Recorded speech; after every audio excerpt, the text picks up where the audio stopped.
Hello everyone, today we talk about Romano-Germanic ethnicity in the early Middle Ages, and more specifically of the important cultural blending of the respective identities.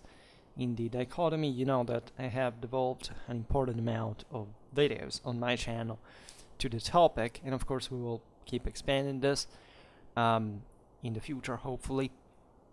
And of course we talk about Western Europe de facto, and so at a world that, as you know, contrarily to just popular prejudices, very often, too often, unfortunately, did not actually decline in a radical or even worse kind of in a dark sense, as it's sometimes said, but actually set the premises for a very important development in the broader revival of Eurasia in the High Middle Ages.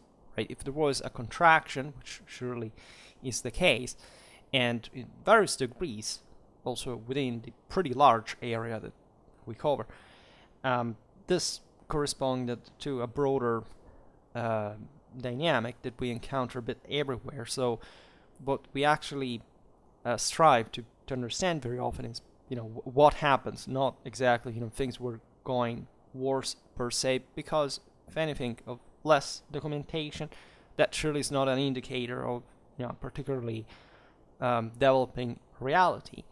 It's a moment of contraction, of stasis as well, and the Latin-Germanic structures would actually take more time than others to take off, right? But when they did in a way that nobody had ever really seen before. We could extend this topic. We made even some comparative video about the some comparisons, in fact, with the broader Frankish, Byzantine, Islamic civilizations, and seeing more or less what happened. And there are that's also a simplistic way actually of drawing the lines. As we were saying before, within the Latin-Germanic world were sensible differences, so there were within the Byzantine and the Islamic world, but especially we're looking at a much greater degree of continuity than we often think, in fact, from the ancient and the medieval world. There are historiographical misconceptions, reasons, but that are deeply ingrained a bit in the cultural perspectives of some academies in general. It has to do with national issues. It has to do with the way the world developed since then, right? In many ways, and so this is not going to be really a historiographical video, and I also discussed this abundantly elsewhere, even though I don't really have a playlist where you can look at mostly kind of historiographical perspectives per se. Could be an idea for a new one. In any case, which I did anyway, but bear that also in mind. Partly we will see this, so we're going to look at most of these broader chunks of Italy, Spain, North Africa, Gaul, Britain, right, and particularly the European side of the story. And if you are interested in the broader topic, there is, yes, a migration era playlist in general. I made also a video about Latin-Germanic Europe per se. I think very exemplificative are also some videos about Byzantine and Lombard Italy, that as a frontier area and a quite dynamic one, after all, does present in kind of a more exalted way with the with these nuisances historically, as an example. But we have to dig more also, and especially in the Spanish and Gallic and also British reality. The African one is also interesting, but let's say it's frustrated eventually by the fact that Africa is reconquered for good by the Byzantines, that eventually would lose it to the Muslims. So that degree of Romano-Germanity was quite strong, especially the Romanity of Africa. That would be the base also for further developments, actually, and especially of Tunisian powers later on. And even there is, in fact, a much greater continuity than is usually thought, right? But that's why it's kind of unavoidable to make some historiographical reference. Like the most banal one is Pyrrhens. The idea of what's this kind of break that would have allegedly occurred by the time of the Islamic invasions in the Mediterranean. It's still part of the kind of decadentistic, obscurantistic view that we have of the Middle Ages. And actually, in speaking specifically of the Mediterranean, this is completely being flipped, right? Not just, it's not much because of the Islamic invasions per se, but the actual developments that were taking place in the northern shores of the Mediterranean during the same Saracen era that is not even conceived right here. It's as if, only the Viking era existed by some certain standards, even if the majority of Europeans actually hadn't much to do in the first place with Vikings. But this is a bit maybe, and we will have to look at the Viking era too regarding these topics. The Frankish case is quite exemplificative, for not even talking about the British one. It is, however, more exceptional and intriguing regarding the relation with the Norse, of course. But again, that's the reason in part why, because we have today a UK which is the UK, and that has produced so much historiographical power, and so for us to very often absorb certain medieval history notions through that filter, and so the whole thing becomes kind of the Viking era, etc. But there are many other eras that, even just chronologically, are not cut, even in other historiography, national historiographies, in a precise way, but that in fact are also kind of very often misleading conceptually. At least they can generate some sort of misconceptions in the first place. In any case, today we'll look at the beginning of 6th century Western Europe. And we have seen very often how, culturally speaking, and this is very often misconceived as well, from a political, institutional point of view, these kingdoms were Germanic, right? There is no such thing like saying, there's a degree of Romanity that remains in the institutions per se.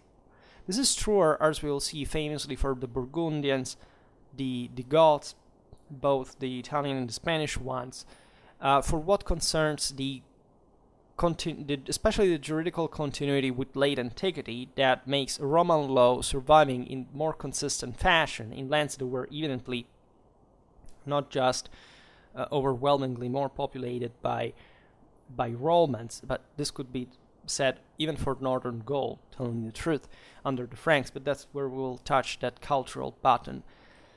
But generally speaking, these kingdoms were accepted, in fact, by, we're talking about the Germans had constituted like a few points percentage of the total population, right? So without the populations, the Germans would have never ruled in the first place, and yet these kingdoms were accepted as Germanic, right? So the Franks and the Burgundians in Gaul, the Ostrogoths in Italy, the Suebi and the Visigoths in the Iberian Peninsula, altogether the Vandals in North Africa, the Anglo-Saxons in Britain. For the latter, we should actually point out that there were still the Britons by a certain degree, but at the same time, this didn't constitute like a kingdom, nor the Anglo-Saxon kingdoms that were formed, as you know, very often in a fragmentary way, in fact included that kind of Romano-Brittonic, but also more often at that point Celtic, right? Romano-Celtic identity. That chapter also been asked about by some of you, talking about what about Romanity in the Celtic worldship. I made a video last year that looked at the archaeology of Britain during this time and seeing the shift also of Christianity from the more developed southeastern areas of Britain, where the Anglo-Saxons settled, to, in fact, towards the Celtic fringe, and as you know, the importance of the Irish mission that also, informed the Anglo-Saxon ones, as we've seen, were so precious and important for and lay at the roots of Western civilization for the evangelization of the Germans under the Carolingian guidance. We just made a couple of videos about this recently. So everything blends in a way, but from a strictly institutional point of view, and therefore, especially again in the southern Romano-Germanic kingdoms, so the ones where not just the majority of people were Roman, but obviously the politics and the institutions were a much more direct continuation of the Roman ones, in many cases administratively, fiscally, and in practice also militarily and politically and socially were functioning in the same way they had in the Roman Empire since the time. If anything, these peoples had been settled locally, just substituting as peoples in arms the local field armies, right, receiving the subsidies of the annona and these fiscal lands that frankly were not actual lands that they surely occupied by themselves, but it was like the money deriving, right, from the statal fisc, right, from these broader possessions, actually of the whole country, but just enough for symbolizing like the annona contribution for the army. Well, you understand that there is a dramatic continuity of paradoxically of a Roman world that is everything in culture, in language, and again in the broader community and system, that however is a Germanic kingdom, and very often a hell of a Germanic kingdom. Like if you pick especially Ostrogothic Italy, you see not just the best example of Romano-Germanic integration and coexistence, but also again a very important state that had a massive potential, that was much more orderly than, for example, than Spain, by a certain standard also than France, because the Merovingians would at the end of the day split this whole thing dynastically, whereas the Ostrogoths had kind of a more still kind of a dynastic idea, but not in the in a much more orderly and channeled way, statally speaking, right? And so if it hadn't been for the Byzantine reconquest, we would have had a very different history. So it's radically important to know the actual essentials of all these countries' histories. Very people actually get it, like they have a general idea. Again, these videos I make on this Roman-Germanic period, most people click on it because they're radically obsessed with anything ethnic and resemblingly nationalistic. And so they just make, the association out, Ostrogoths, Italy, Swedes, kind of northern Spain, Portugal, Visigoths, the Spain, Vandals, North Africa, Anglo-Saxons, England, etc. Franks, Gaul, Northern Gaul, etc. Then, understanding the actual mechanics, even just history of law, for example. How many people actually even care about history of law? If you don't study things like the Lex Romana Visigotorum or the various code, like how they interfered also with the same Roman law that was being, as you know, elaborated in a standard form under Justinian the same years, and also enforced next, at least by a certain degree, of continuity next door to the same countries. Well, you can't fundamentally understand much about the politics and societies of these countries, and consequently nothing about even the same ethnical or even any kind of form of national dynamic. In any case, what we can start from is, yes, the first invasions, right? Some of you are, some people are allergic at least at the idea of the migration era, because it would be part of a broader vocabulary that the liberals have objectively kind of as more as narratives than vocabularies, really, that try to engineer to make a late antiquity look as this broader multicultural world where everything was so fluid. And no, actually it was a pretty radically brutal thing based on hardcore different ethnic divides that, however, yes, did change, did hybridize, did cooperate, right?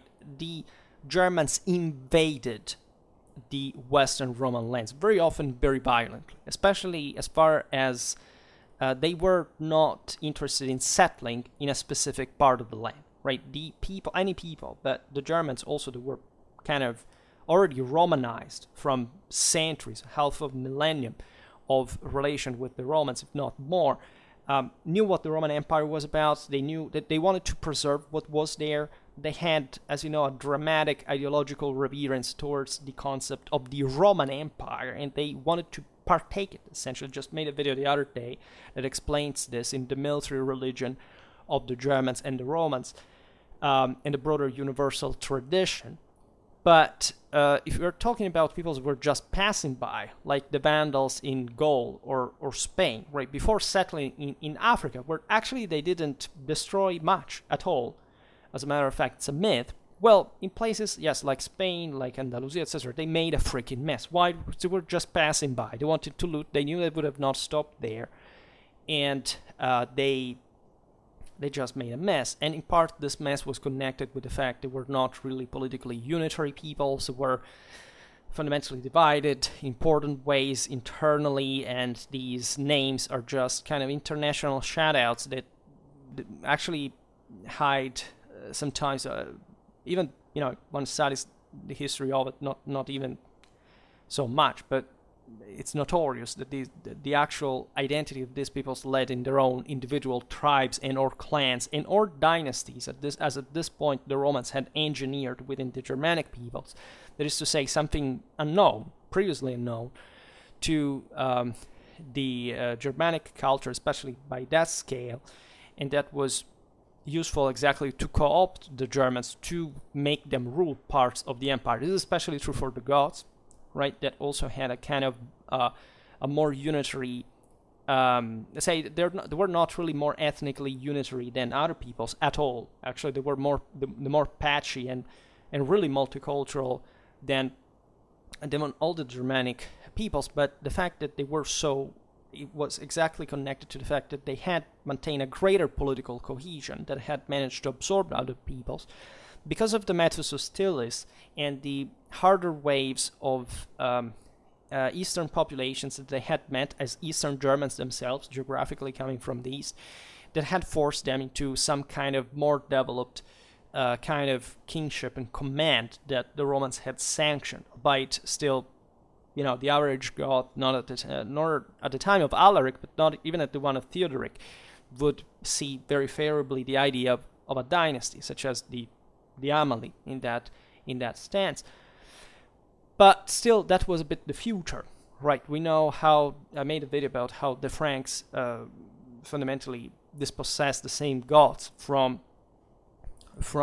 the hegemony and the leading of Western Europe, right, in a broader perspective, exactly because the Goths had stopped to kingship, albeit being very Romanized, whereas the Franks, and I would better say the Merovingians, actually, because that's properly the divide. The people and the dynasty are two completely different things, had embraced fully the entire pack of Roman imperial Catholic universalism that made them rule. In fact, with this extraordinary success, and as Franks in a Gallo-Roman world, de facto, that remained such because that's how the people remained, ethnically speaking, by the overwhelming majority, and that's the reason of the success of why a Germanic country could exist actually within as a Roman country at some point. That's the reason why the single most important country in Europe today, politically and militarily, is a Romance one that bears the name of a Germanic people. And this is the difference that it makes to have a united political culture, also in military terms, which is what France, as the continental hegemonic power in Europe historically, since these times, right, to, passing through the same 13th century, the same united France after the 100 Years' War, the France of Louis XIV, even the Napoleonic one, etc., has embodied because of this massive cultural cohesion that the Merovingians were able to achieve exactly in the full synthesis of Germans, Gauls, and Romans. In a way that, again, as we've seen in the videos about the Merovingians, has brought to Francicize the entire Europe. Like what really we mean about when talking about Western Europe, culturally meant properly, is the degree of Francization that it had historically. Right, there was else added to that, but still the broader basin of that kind of hegemonic power and its kind of major cultural influence derives from the imperial universal tradition of the Merovingians. Other countries' histories were more complicated, as a matter of fact. The closer one to France is Spain, telling the truth, because there is an important degree of continuity, as we have explained, with the Romance populations, properly from in terms of political and social organization, in Gaul and in Spain more than any other Western provinces. Albeit the situation in Spain was more complicated by the fact that it was not really a religious consensus met by the monarchy. It surely reflects other subdivisions existing in the Iberian Peninsula. But this is the dichotomy. When we talk about Britain or Italy, things get a bit more complicated, as you know. North Africa, as we just said, was lost to that game, but still bears an important Roman legacy itself. That's so in that political accomplishment, and also religiously speaking, the legitimization of their own rule. But far more important than this military conquest was the Roman rule within these countries. That is, how did they accept this to happen in the first place, right? The Roman rule surely had exposed, especially in the last quarter of the 4th century, an important weakness that was reflected by the breakdown of the same Roman institutions, right? And it brought the local population en masse to look at essentially a different systematization of the political situation, right? And especially the one of rule, of leadership. Was not really a choice by a certain degree. Of course, as we will see now, there was a Roman resistance to Germanic settlement, and this was truer the more Roman and functional that community really was, right? So this was mainly the case of Spain and Italy, as we will see. But at the same time, that weakness reflected the weakness of an elite, right? Not the weakness of a system that, in demographically, culturally, economically, was completely capable of absorbing those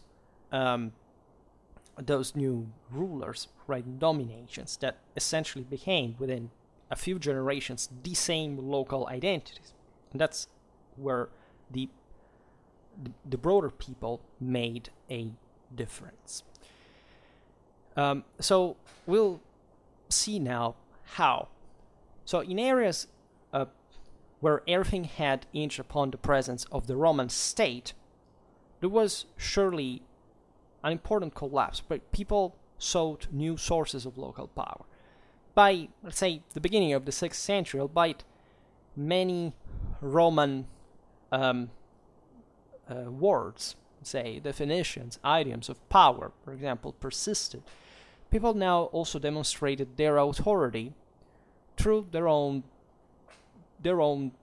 local power, right? Moral and material culture, which directly referred to non-Roman, at some point, say barbarian, properly, sources, and especially to the Danubian Goto-Hunnic culture of Attila's short-lived empire.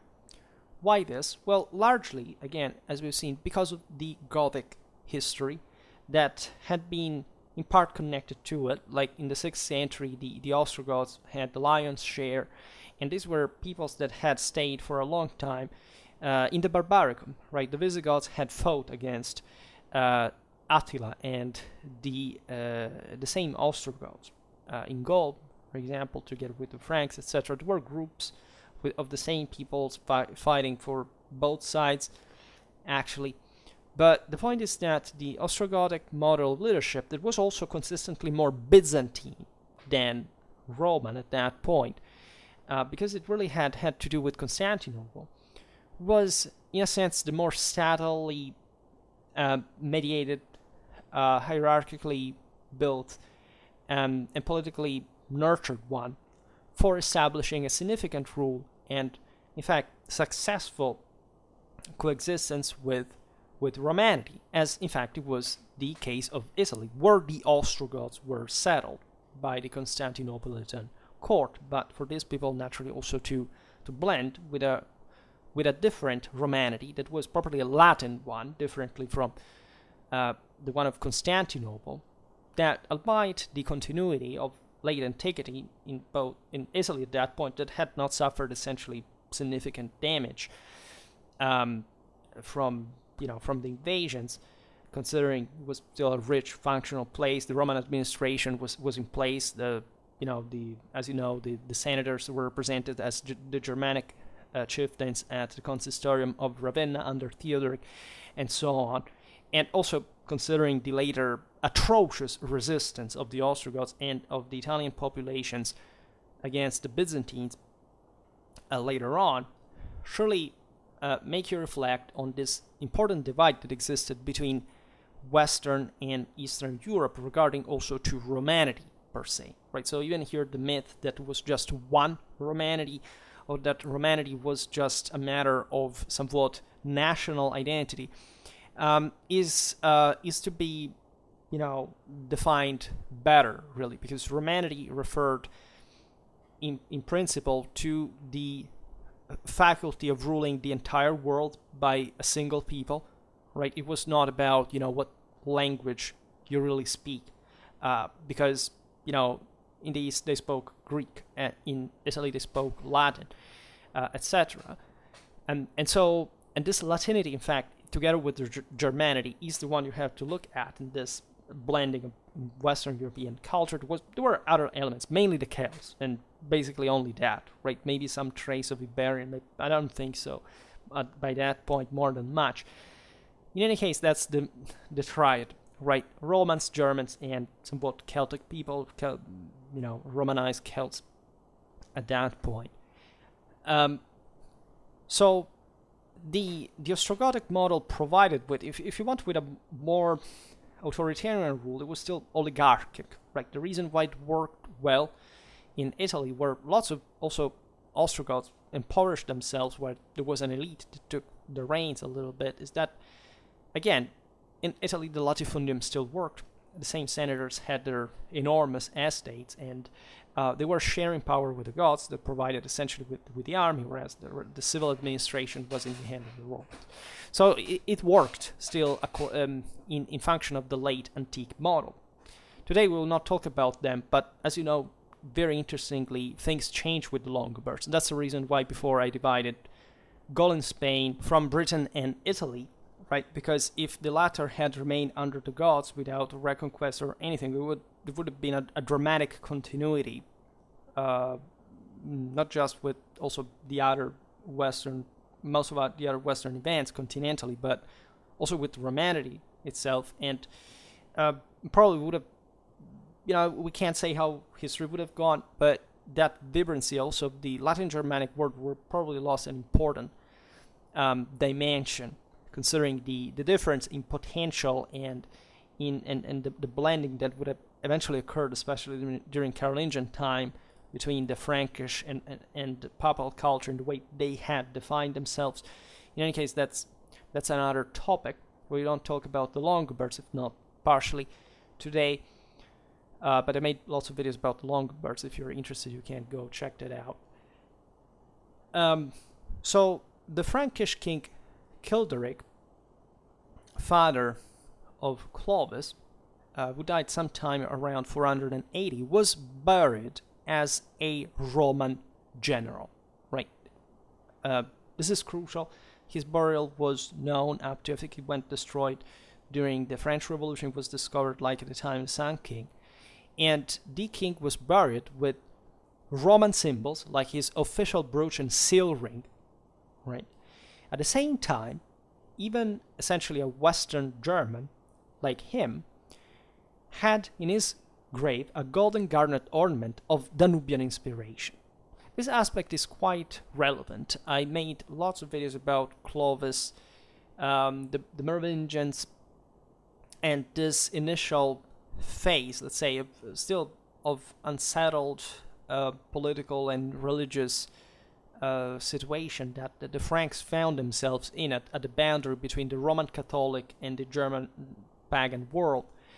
And you understand how the gods themselves, and I made a very important video about this, had represented, even in the West already, a kind of autonomous model that had managed to emancipate itself from the same Constantinople that in fact waged a war to wipe out the Ostrogoths, towards which the pagan Germans of Central Europe and the Aryans of the Mediterranean, so the Visigoths and the Vandals, the latter, even in spite of being actually threatened by the same Ostrogoths as a power, decided to create as an axis against eventually what would become the Roman Catholic Merovingian power, and in fact the Constantinopolitan one. Right. This axis would collapse, though, and in my opinion, this had to do exactly with the new model of political and social, really, identity that peoples like the Franks, partly also as the Longobards or the Anglo-Saxons, were bringing in, right, as literally a more egalitarian system that unhinged the Byzantine Ostrogothic oligarchic one. And aside from religion, at some point, like the Longobards were Arians for a while at least, but they didn't cause trouble to the Catholics at all. That's yet another myth in general towards the thing of Arianism. It caused problems in Spain, but for reasons we will see now. But this tells you that it was not even the religious divide, but the religious divide was part of a broader identity that was seen like, if you are Roman, you are Catholic, right? If you're a pagan, you're a barbarian. This is a concept that was adopted, I don't know, by the same Franks as well, because of that imperial field of choice. The Franks themselves became brutally oligarchic, but in that sense because they had established their center of power in a Gallo-Roman world. Austrasia, for example, was surely influenced by that, but it was kind of more similar still to that kind of Central European reality. Right? There were many differences between the Austrasians, the Saxons, etc. In any case, that's a complex story. We haven't looked at yet in detail the history of some of those people. I made a video about the Thuringi. Kilderic's wife was a Thuringian, and also Clovis martyred in the process. So there was really a hardcore deep divide between these kind of views of the world, what had to happen, who were to be the new rulers of still what was considered a universal empire by everyone in the entirety of Europe. Like even in Scandinavia, perfectly knew that it was an ecumenic empire they lived at the edges of, and that they were influenced, one another by, because it was their own interest. This goes as far as Britain, everywhere. There is no end of Romanity by any stretch of the imagination, nor in terms of culture, nor in terms of identity, nor in terms of properly the imperial model, right? The idea of the empire was actually the unifying factor of the entire Europe, right? This is true also for the Slavs. This is true for anyone, right? Even for peoples coming from the steppes, like the Turkic Bulgars, etc. Partially, by the way, they were also Indo-Europeans. Where in any case, they all believed in the ecumenic rule. Just they, if anything, was their lifestyle to be different by a certain degree. But Kilderic's grave is frankly, in fact, right adverb, very, very meaningful. The 4th century Roman Empire had depended for its further existence upon being able to continue to provide the backing for power at the local level. That was the entire meaning of the empire. Whoever ruled had the empire, co-participated to the empire, right? And it was only one world empire, because that was at least the infinite towards which any people tended, right? All of these peoples believed in the systematic subjugation of any other, right? There is a disgusting, populistic, collectivistic, statalistic, socialistic, nationalistic, degenerative abomination in which we live today, for which there are people who even think that there were peoples that were opposed to the empire in this time. Every single of these peoples' identity was radically based entirely on the religious military creed of world domination, right? And the entire Western identity is radically based exclusively on this concept that is the most highly morally and scientifically superior in the history of mankind, and without which no civilization can and could ever be accomplished in the first place. There was no pure free people that was fighting against the terrible empires. There were people that were just saying, we want to have our share in it, we will not give up, because, of course, why would we, right? And that's the testing ground. So defragmentation of the empire that had been obviously recognized as at some point having ruled the entire world. It doesn't matter anything considering the geographical notion this time what the world is.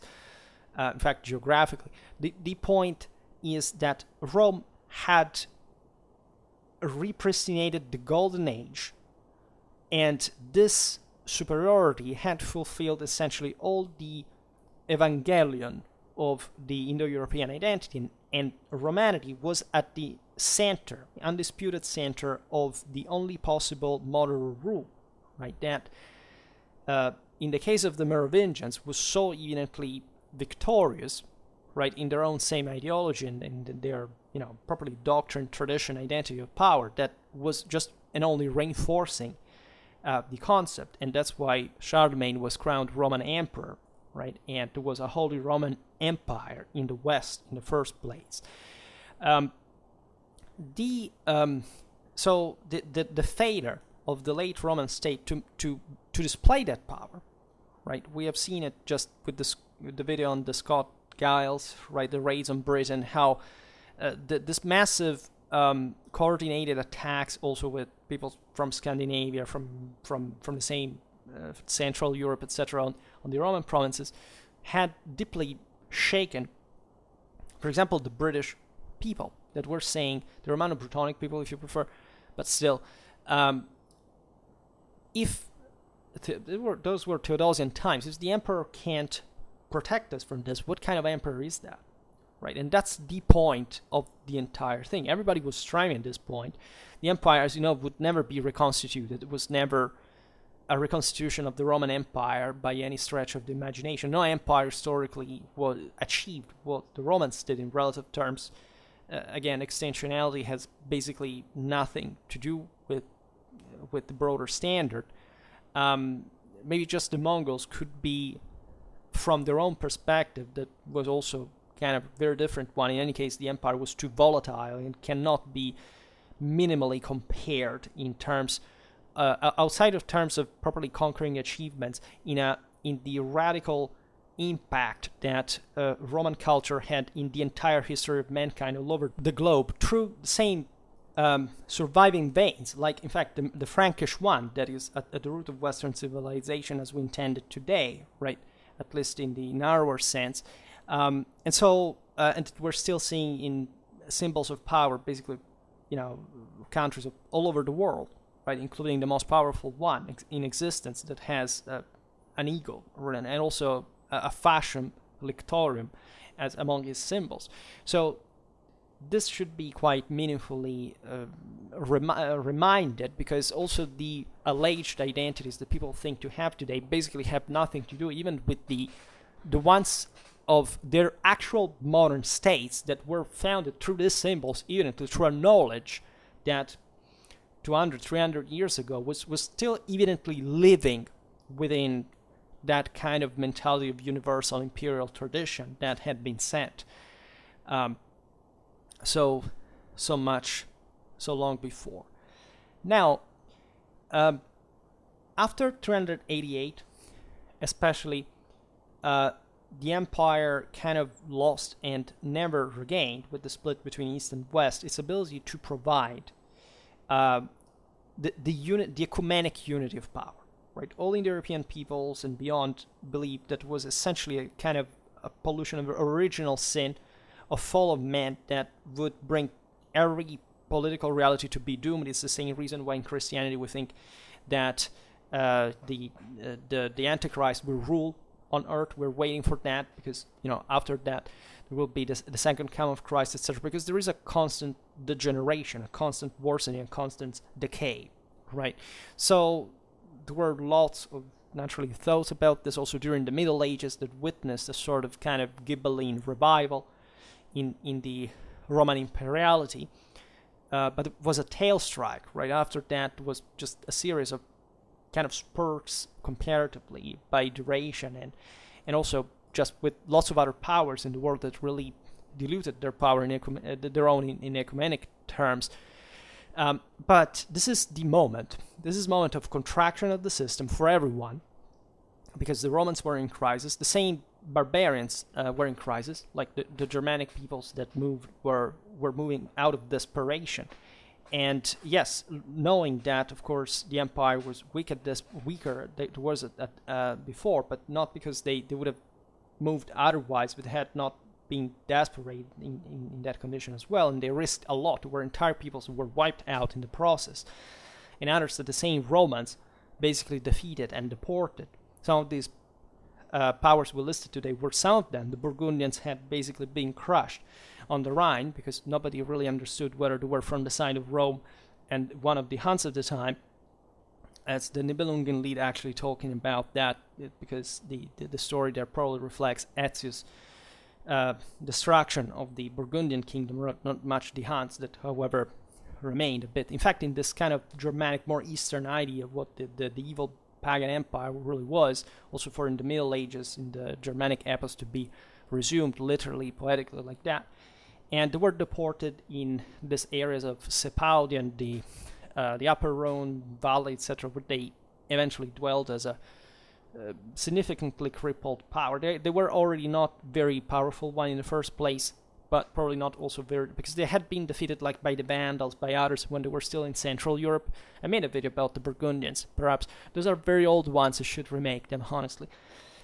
But they lived on because they managed to survive, at least entrenched. And actually, I made a video on how the Frankish Burgundian, what we mean as properly the Carolingian world, right? The Frankish Empire was based not much just on a Frankish, but on a properly Frankish Burgundian identity. It was different from other areas of the empire, like the Aquitanian one, the Alemannic one. In a sense, the Burgundian element was, by a certain degree, even more important than partly of the Austrasian one, within the same Frankish reality, right? The populations of this world start looking elsewhere, right? There was a very stringent and self-evident need to have a functional government, right? A powerful one, one that could provide with stability in this time of upheavals, of migrations, of invasions, in fact. And what we see in most of early medieval Europe is that in all these Romano-Germanic countries, people were fundamentally happy about the new rule. Right, you find it in some of the most famous ones, like, I don't know, about the Franks from Gregory of Tours, famously now, for the Longobards, even from some obscure early 7th century sources, say, you know what, it's fine living like this. And even though, again, these countries were kind of very different, some were much more Roman than others, etc., but the idea is that the new order had been satisfied in a way, right? Meaning that these peoples had proven to be more imperially and thus sacredly, right, religiously and militarily and powerfully capable than the previous Roman administration. That, in the meanwhile, had also changed a lot, right? And consider always that the same Roman administration was partly the same one that was keeping to rule, because the Romano-Germanic dynasties derived from this blend, right? some of the single most important dynasties in Europe stem from this marriage, right? It seems that the Habsburgs would just miss one ring in the genealogical chain, but they descended from the Romano-Burgundian elite. So these were originally Roman senators slash bishops that married into the Germanic, in fact, chieftains, right, rulers, and next, and again, this wide area of the Western world fundamentally has this common history. And albeit, as we've seen, the shift from a Roman to Germanic rule was relatively abrupt, sudden, right? By 410, Alaric sacked Rome. Essentially, in 3 generations, the Western Empire didn't exist anymore, right? And the sack of Rome was, by especially the Gothic one, was one of the most gentle-souled things that sacks happening at that time. Rome was not significantly crippled as a city, right? Even there, the thing declined after the Gothic War, right, where the city was besieged. There was the aqueducts were cut, people fled, etc. So again, reflect on that continuity. Here we are emphasizing this exactly to show you how the cultural shift had happened. Not much in the case of Italy, that, or especially with Rome, that was never ruled factually by at least migration era peoples per se. You can see the Carolingians as doing that, the Holy Roman Empire, but as you know, the church was never actually under any domination per se. In any case, as we've seen also in other videos recently, the process of Romano-Germanic integration was much earlier than that. The Romans and the Germans had basically met directly for the first time at the time of the Cimbric and Teutonic migrations that were creating a lot of problems, especially in the Celtic world. But the Romans put them down. And especially later on, where the Romans intervened in Gaul, it was effectively being taken over by the Germans, and Caesar,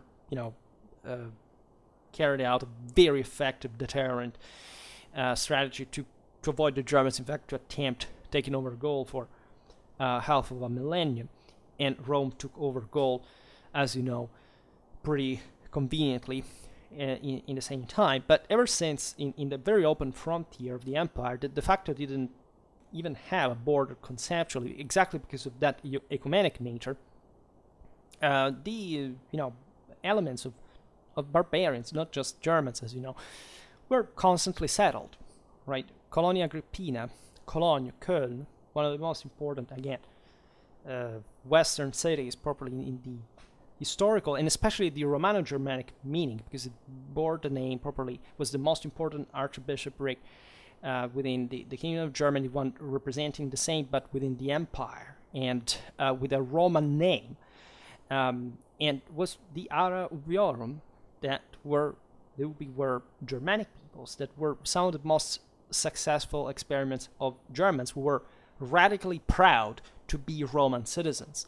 And that's a divide actually that you still feel in Germany, like between the areas that were formerly Roman, perfectly know and are dramatically proud of having been Romanized, whereas, for example, the Northeast is just another world in many ways.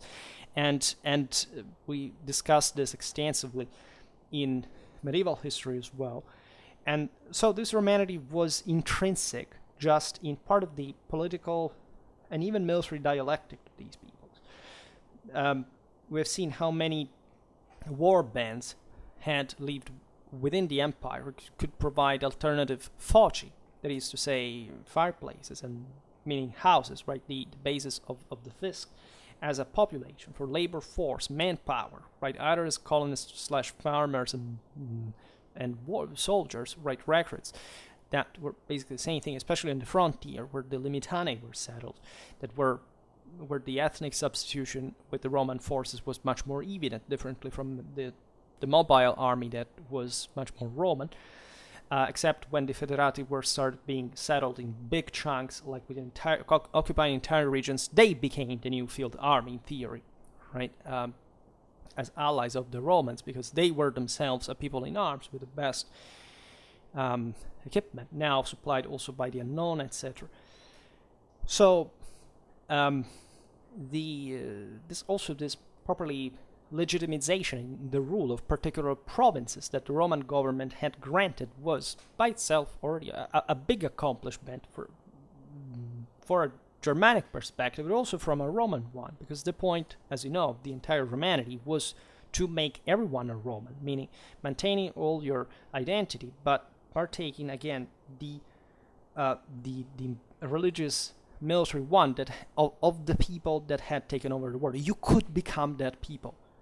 That's the Evangelion. That's why the Romans took over the world, because they redeemed through their literal salvation of their religious military superiority all the other peoples of the world. And that's also why Christianity, with that same meaning that existed also in the Judeo-Christian tradition, grafted within the empire so successfully, and also married the same religious and military culture of the Roman Empire, and was so alive also in Germanity, right? And why the Germans adopted quite quickly this idea of the cult of the blood, of the passion, of the ultimate sacrifice, right? Of the retinue, of the Lord, of blind faith, that just like the one they had towards their own leaders in the comitatus as warriors on those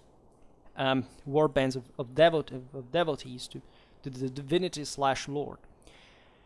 It was a long process, but it spoke factually the same language, just did it in different in different ritual forms, in different degrees and dimensions, but it was the same, right? It was just a different way to this within the same world and towards the same direction.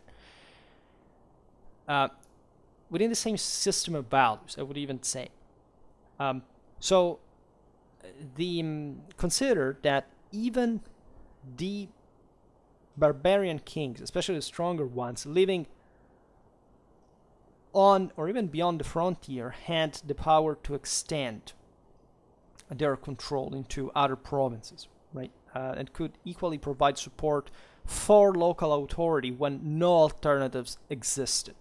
That's how, for example, the Franks and the Merovingians, among the various petty kings that existed in northeastern Gaul and even on the Rhine, had began to interact with the Romans, right? And already, testing the possibility of extending their own powers within taking over the entire Gaul, right? Especially after the defeat of Syagrius, but also of other Germanic peoples that had a different way, like the Alemanni, right? Also, as we were saying at the beginning of the video, we must put the Roman provincials back into the history of the end of the empire and the same creation of the Germanic kingdoms. And not only them, even the British ones, the ones that resisted, for example, the Anglo-Saxon invasions, and so the Arthurian legions and so on. Because they were not at all like passive and helpless communities at all. They were dramatically powerful ones. I mean, if you pick the Gallo-Roman elite, those were really rich and powerful. Also militarily speaking. The Spanish ones as well, right?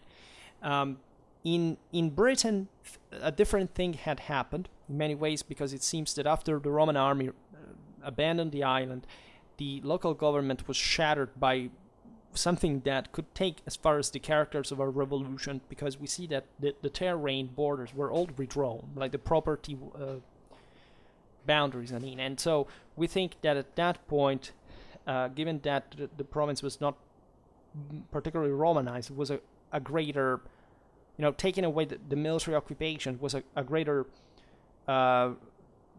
change and properly break with the political and social status quo. In Italy, this happened, as we were saying before the Gothic War, and the Longobards gave new life at all these kind of former colonists that didn't have latifundia anymore to work, and so that they bought immediately the idea of the Germanic, that was also the Roman idea of individual freedom, but it was reinjected as a sort of pneuma of moral force given by the cult of struggle and victory that these peoples were bringing in, and that the Romans woke up again and saying, wait a minute, this is exactly what we used to believe ourselves before we were essentially forced to, by the contingencies, to give away our liberty because of wars and economical crisis, etc., and so becoming colonists rather than something else. In fact, even the demilitarization and pacification of these provinces, sort of these masses were just, passive or not, capable of putting together a struggle, even supporting the same rule, is a myth, right? The Romano-Germanic kingdoms would have never existed. It would have never been successful if that had been the case. In many cases, there was even, in fact, a contrast of the barbarian invasions by the Roman local authorities. For example, but in general, even later, right, the senatorial aristocrats in southern Gaul, Spain, or Italy, that were, again, in fact, the strongest ones in absolute terms, took office with the barbarians, not for the simple purpose of gaining protection, but because without them, the same barbarians could have never ruled, right?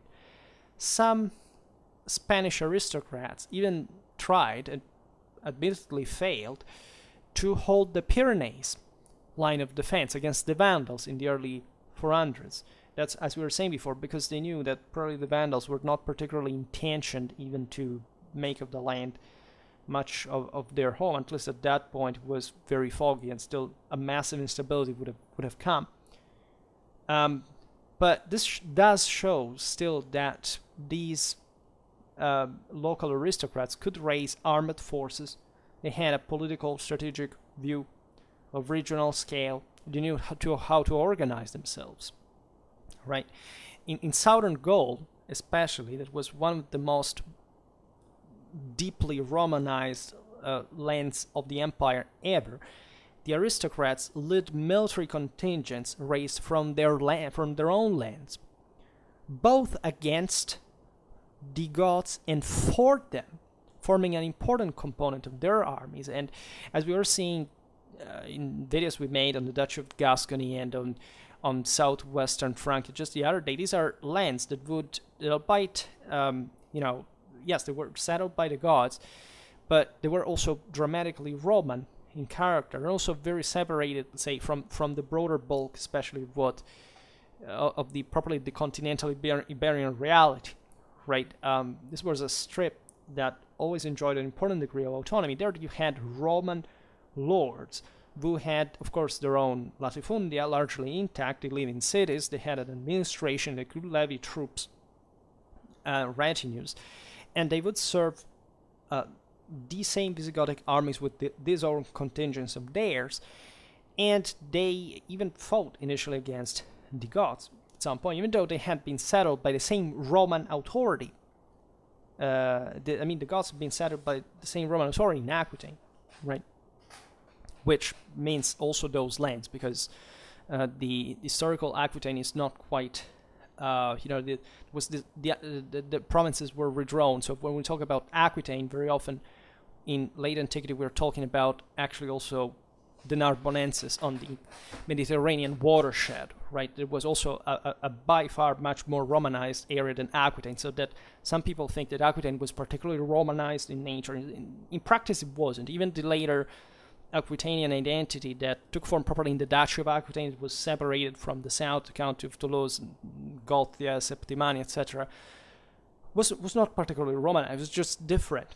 It just was inhabited historically by other people who were not even Celt, in part, before the Roman conquest, and so it maintained another tone, another identity, another thing. But especially areas like I was saying before, Narbomartius, Nemausus, Arelata, etc. These considered that Arles had was the prefecture of Gauls, right after Trier had been left because it was too close to trouble, right? But this meant that in theory, from Scotland to Morocco, that was the actual administrative center of the western fourth of the empire in the early tetrarchics, the subdivisions of the empire.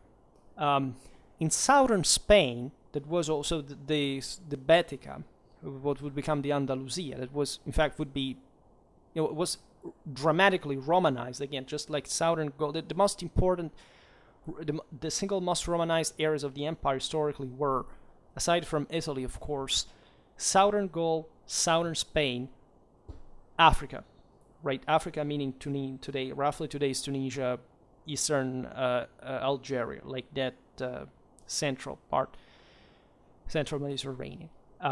Southern Spain, so the Iberian Peninsula is huge, right? So the Visigoths settled, first of all, in Aquitaine, then gradually expanded, like in the Iberian Peninsula, but the south of Spain, from the other side, remained largely independent politically, right? Here we're not talking about autonomous within the Visigothic kingdom. We're talking properly about a Roman world and the most advanced of the entire peninsula remaining as a separated thing, and then just eventually being incorporated in the Visigothic rule as this had essentially fused with Iberia at some point, especially after 537, where the Visigoths had established firmly their control there. But as you know, the Visigoths had a terrible time trying to subdue regularly all the various of this immense territory that was significant. Initially, they were very good at that, but the religious problem between the Catholics and the Arians eroded dramatically the problem, and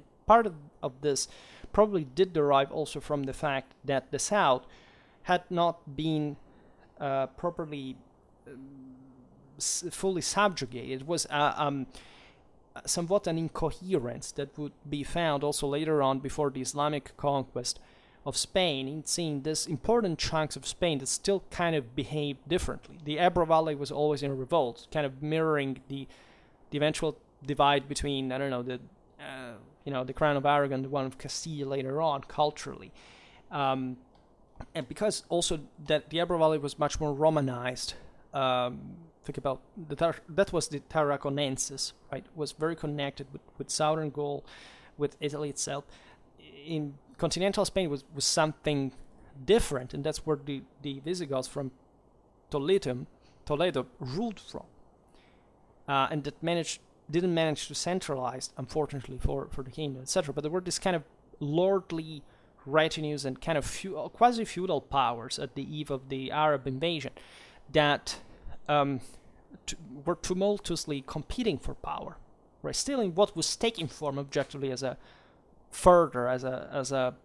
Visigothic political institutional unitary identity, but still in a much more privatized way than possibly even probably the one of the Frankish world, who was even more private in a sense, but was more unitary, right? And had fully centered that the idea we were saying before of a universal imperial unity radically based on a dynastic blood concept, right? That was much more useful to maintain that continuity over time.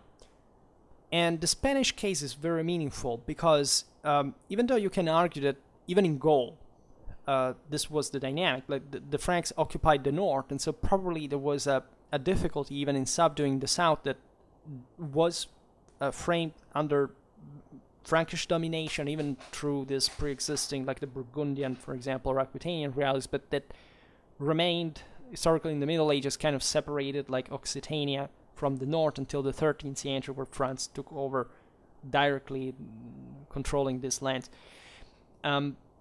But in Spain, great part of power definitely laid as well in the south, and this south was active, right? Was the place where, of course, it was also a continuity with the church administration by the same Roman nobility, and where the hegemonic force of the Visigoths was not as strong as the one of the Merovingians in southern Gaul compared, right? So It's a different type of world. It's true that southern Spain is also kind of properly more like a region on its own, right? It has a broader based continuous amount of land and fertile one especially, and even mines even partly had been exhausted in Roman times, but a very important centrality with straits with Africa, etc.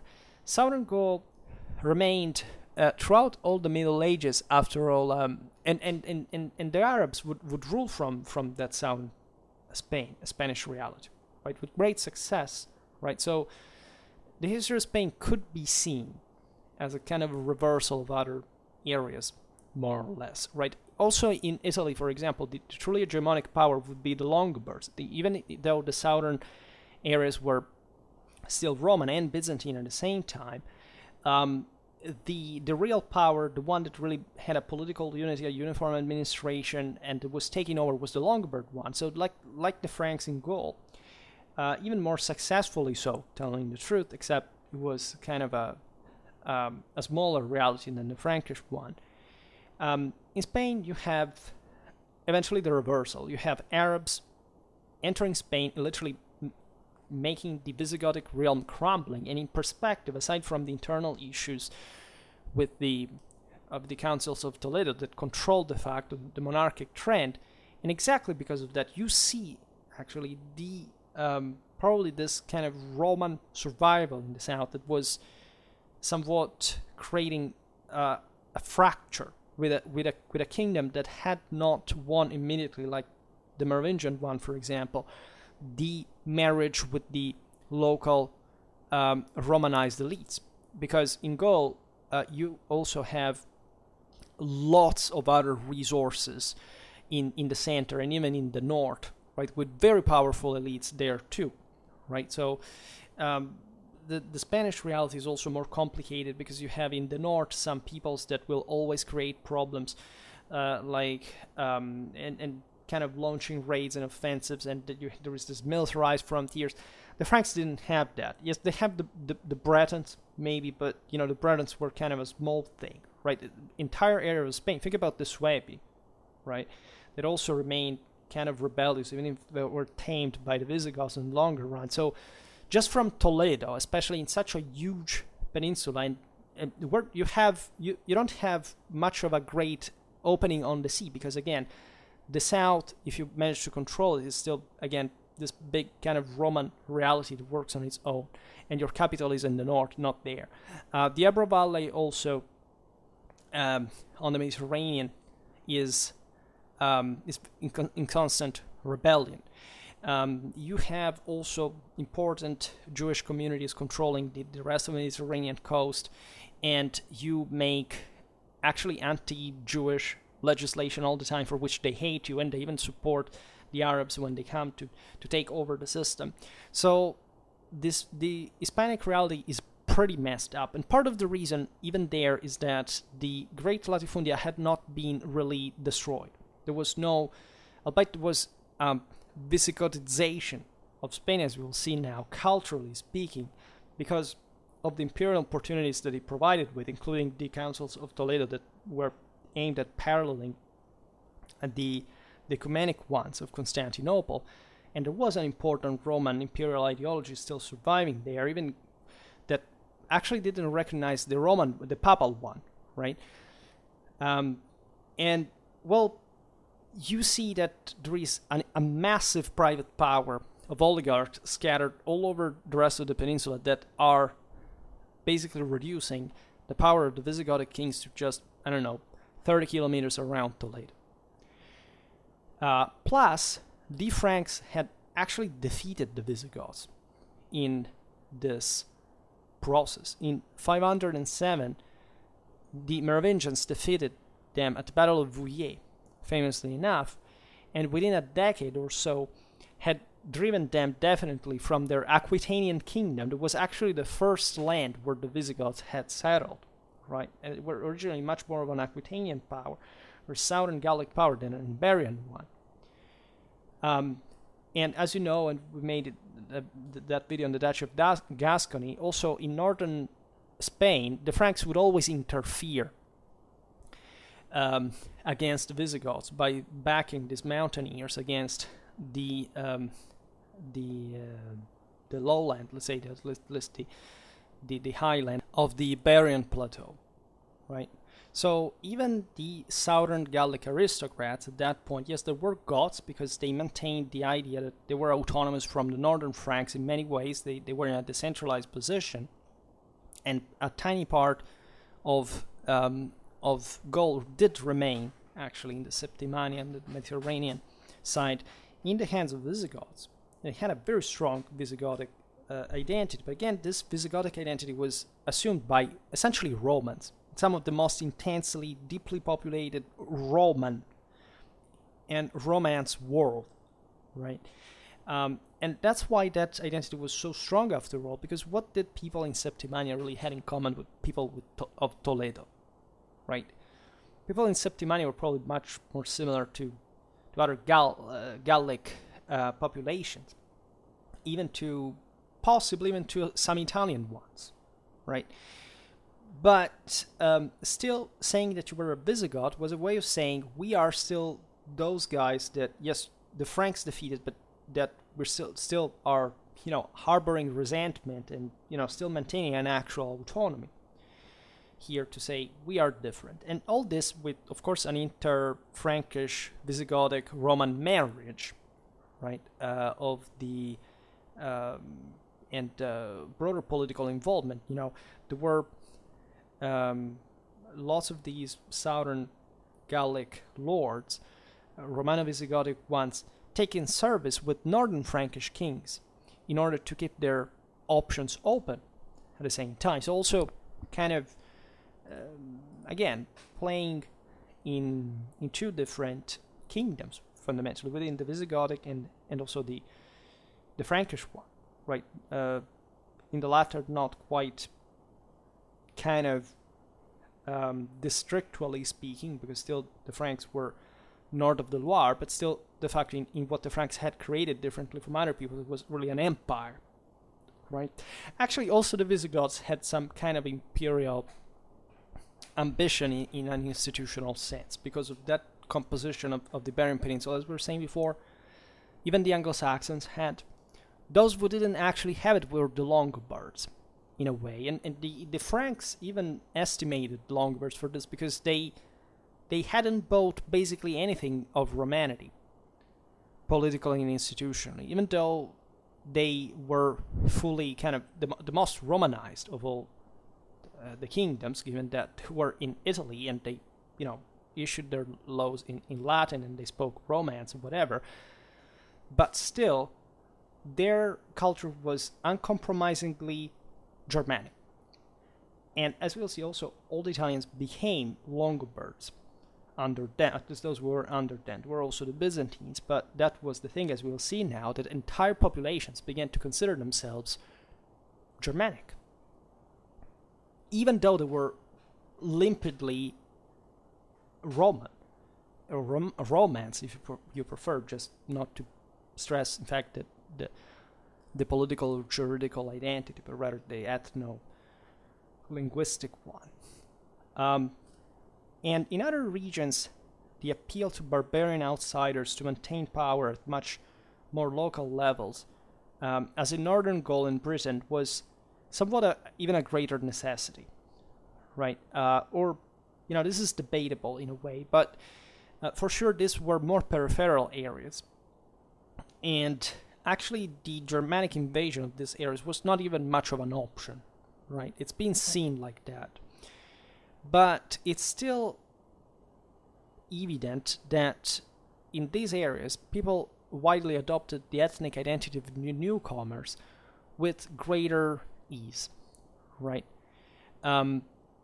This happened, as we were just saying, on the long run, also elsewhere. For example, after the political chaos of the mid-6th century, also in the Iberian Peninsula, everybody started to become a Visigoth. And part of the reason was also that finally the Visigothic king converted to Catholicism, abandoning Arianism, right? And much of the struggles and the chaos that had existed during that time was connected exactly to this problem, that it was not much religious. If there was any reminiscence of kind of a different view on Christianity, it was still actually a way to say, again, what's the model that we have to take to rule? Not even who is that to rule, because everybody was immediately kind of settling, right? The Visigoths scattered like everywhere, especially on the frontiers, sometimes very often and far away from each other, as military colonies. In the interland, in the continental area, very often away, in fact, from the southern south, the Roman south, as we've seen. And so fueling that kind of divide in part that is reflected in the doctrinal issues. But by the year, say, 700, to all intents and purposes, everyone north of the Loire was a Frank. The Franks were not the majority of the people north of the Loire, but everybody had become a Frank. Everyone in southeast Gaul was a Burgundian. And as we've seen, the Burgundians were just several tens of thousands, right? The local population was to be counted in the millions in southern Gaul. Everyone in Spain was a Goth, right? Everyone in lowland Britain was a sort of Anglo-Saxon, because the Anglo-Saxons were not, so unitarily aware, but they belonged, let's say, to that kind of group and the various kingdoms that they had established there. The only place by that point you had to go to find a Roman was Italy. And not just Italy, because also in the kingdom of the Longobards, everybody was a Longobard. The Romans were in places like Ravenna, in places like Rome. And why were they Romans? They were Romans because these had been formerly, at least Byzantine-dominated areas that had remained largely autonomous. And before the Longobard conquest, especially of Ravenna, that was actually taken over, the local people had maintained Roman law, even though they spoke the same language of the people who lived next door in the Longobard world. They were the same people kind of ethnically. There was no kind of external ethnic injection to differentiate. Even in the Longobard areas, in some areas, especially in the Apennines, a bit like the Burgundians, in the strategic areas, yes, there are some, still today you can see on the ethnic maps, some concentration of blonde hair and blue eyes in places like northeastern Italy, the area around, in fact, the Longobard Neustria, then Spoleto or Benevent, because there weren't just Longobards there was also the Goths that had remained, right? How many Goths and how many Longobards that even initially fought for the Byzantines in the Byzantine army when the Longobards were trying to establish in the kingdom came to live somewhere else, in the Balkans, in Caucasus. We know that. We know of imposing numbers as well.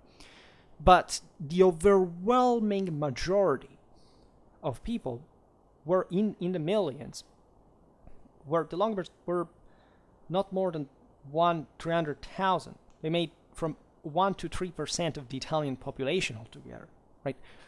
All those people now, the majority of them, at least all those who lived in the majority of Italy, which was Longobard, were Longobard, right? So this was historiographically at a point in the 19th century apparently a historiographical problem, which is not. Especially when there was an ethno-nationalistic historiography, people believed that the Romans were all slaves, and they didn't even figure in the documents that bore all Germanic names, right?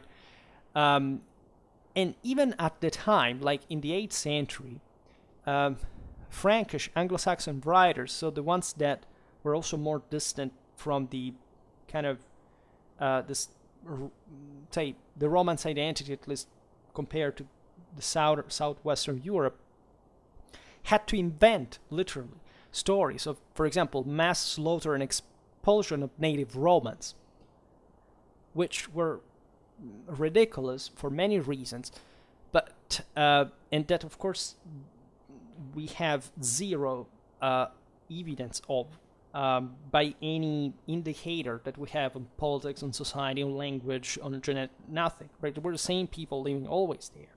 And the most ridiculous thing, of course, is that at some point they realized that this was kind of a strange explanation, given the fact that, the Franks spoke Latin, wrote Latin, right, at this point, largely. Like in the Carolingian court, it's said that Germanic languages lasted up to the 10th century, right, because we're also kind of more internationally separated. But north of the Loire, people spoke a Romance language. So how did the Romans manage to teach the Franks Latin, right, if they had been exterminated? It was a guy, a commentarist of a 9th century manuscript of the Liber Historia Francorum by Gregory of Tours, that adds to its 8th century account the fact that the Romans were exterminated after teaching the Franks Latin. Yeah, can you imagine that? Like, I'm going to massacre you and all your family, but first you have to teach me Latin. Yes, and they took books and they started teaching the warrior, Latin, and he understood, oh yeah, now I'll know Latin, and then cut the head of the Roman. Yeah, exactly what happened, right?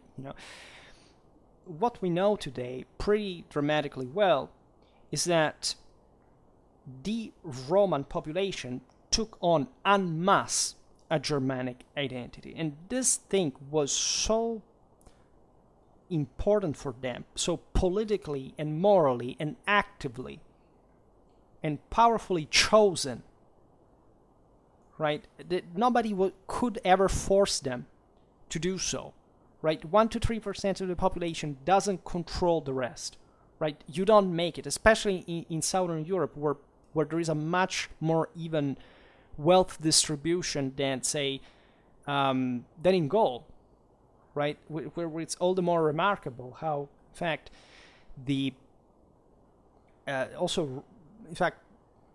Franks were a few, but if you would have liked to find kind of a greater influence of a Germanic language, you would have looked also at that political social segmentation.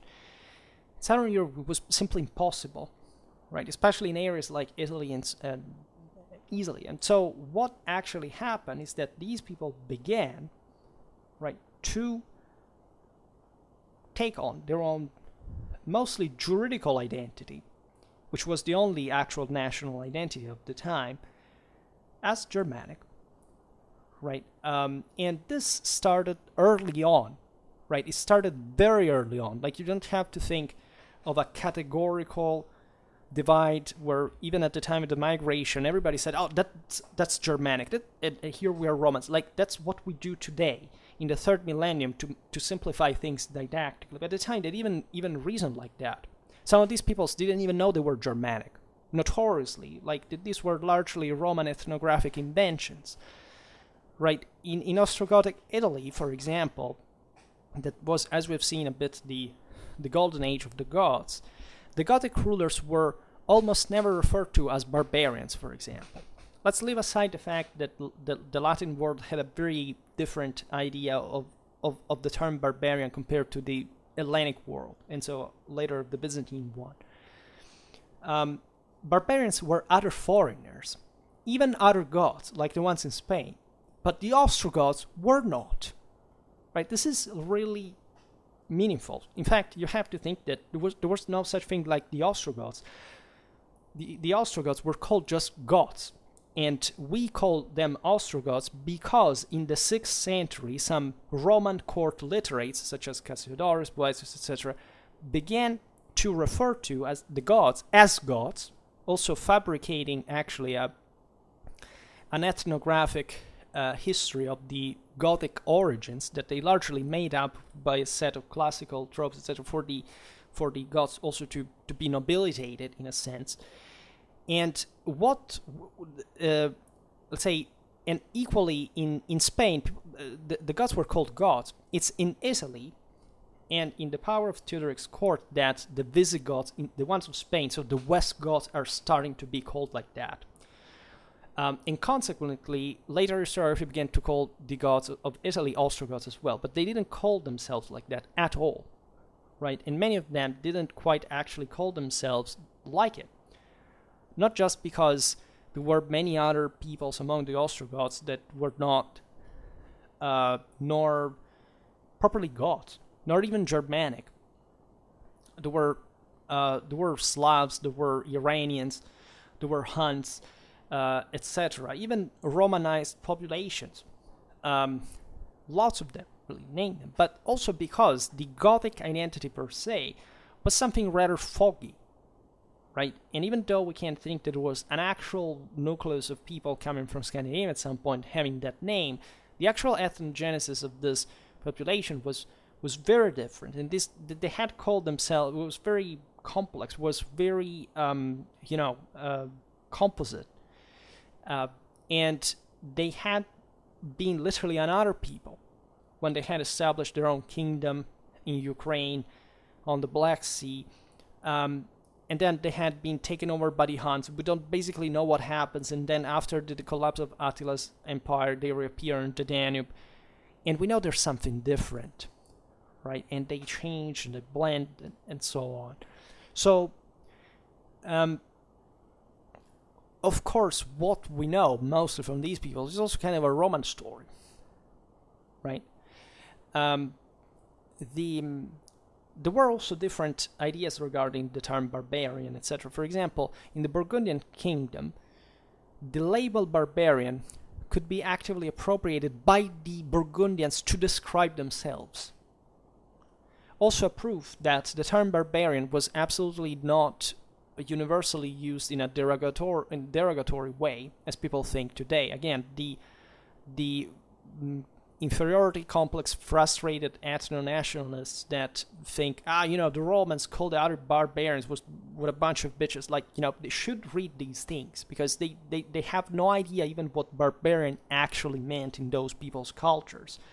And they shouldn't be surprised to know, actually, that these same peoples always believed in their own version of barbarians. That was not just you're different, so you're barbarian. All these peoples, Romans, Germans, Celts, whatever, believed that there was a race of superior people of divine stock and descent, and that ruled the world, and those who didn't were kind of this gloomy, dark, chthonic force that of subjects that didn't deserve to be superior, right? And so to the Burgundians, barbarian was just a name. The same, as you know, the early Roman imperial ethnography is quite actually well disposed towards the Germans, notoriously, right? People will always depict the Romans as these bastards, these Nazis that wanted to conquer the free, pure Germans and disliked them and hated them and were so different and corrupt and evil. We're actually saying, well, the Germans look like pretty cool guys. Yeah, like they do, right? And of course, they were kind of less than the Romans, because the Germans, in case you didn't know this, didn't take over the world, nor they did it in a unitary way at this time. So, and we know what the Germans also did on each other, not considering themselves as Germans, because that's yet also another Roman ethnographic invention, but very often there are instances of, we know specifically of Germanic tribes that called the Romans to witness them massacring other Germanic tribes, and to show how cool and powerful they were, they would exterminate their neighbors. Right, we are at these levels of universal vicious virtue, because that's actually what it is, right? It's a display of power that does describe who actually rules, because that was the idea. If you are stronger, it's because you met with God's favor, because also in pagan culture there is actually only one superior God. And don't think that angels in the Bible are not actually polytheism in that sense, because it's exactly the same thing in history of religions. It stems from the same, the same deities in the Celtic world, from the graves of heroes, etc. It's the same identical thing. And in any case, again, for this reason, they kind of understood each other, and this kind of ethnic attrition that we need because of this obsession of clash of cultures that we developed, I don't know from when, from the 90s or whatever, we began to go astray from reality, has massively influenced us, our children, and is still, a completely unfactual, inappropriate, inconsistent, unevidenced non-history, right? That's the point.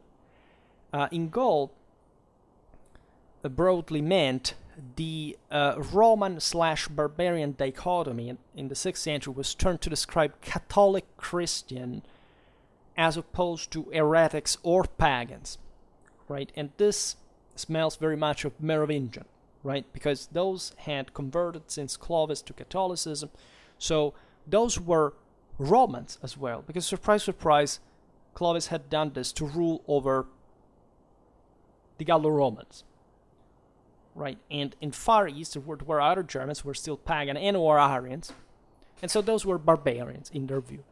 But they were actually Romans, because again, the average guy living in Austria was a Roman, was somebody that lived there, and one day woke up and saw that his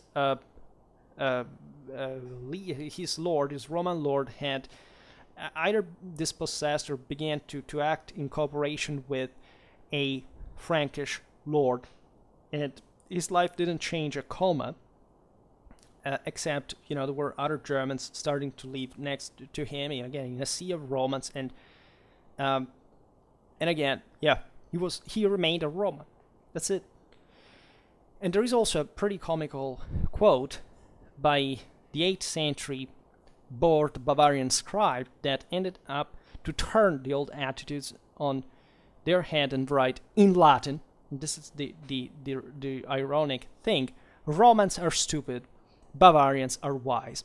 And this is beautiful for many reasons. First of all, we're talking about the 8th century. Now, the 8th century is the same beginning of the moment in which the Franks start their attempts of ecclesiastical reform. And they noticed, especially through some apostolic envoys, that the Bavarians, albeit Catholic since an early age, because they still floated within the realm of the Merovingian Empire, basically had some horrifying standards, including cultural, linguistical ones, for which they didn't know how to read Latin, and therefore they couldn't even understand anything that was written in the Bible. And their priests said, unspeakable things that, didn't make any damage, because heresies spread just when there is a concerted, actual, ideological and, intellectually built up effort. But these people preached things that, again, they didn't even understand. Now, this guy at least wrote in an understandable Latin, so he probably knew it well by some degree. In any case, why would an 8th century Bavarian say Romans are stupid, Bavarians are wise? Right? Well, you see, Bavaria was not an area surrounded by Romanity per se, right? It was in still kind of a mildly deep German world, right? Yes, it was just north of the Alps. It had contacts with Italy, but we know in the south at that point there were the Longobards.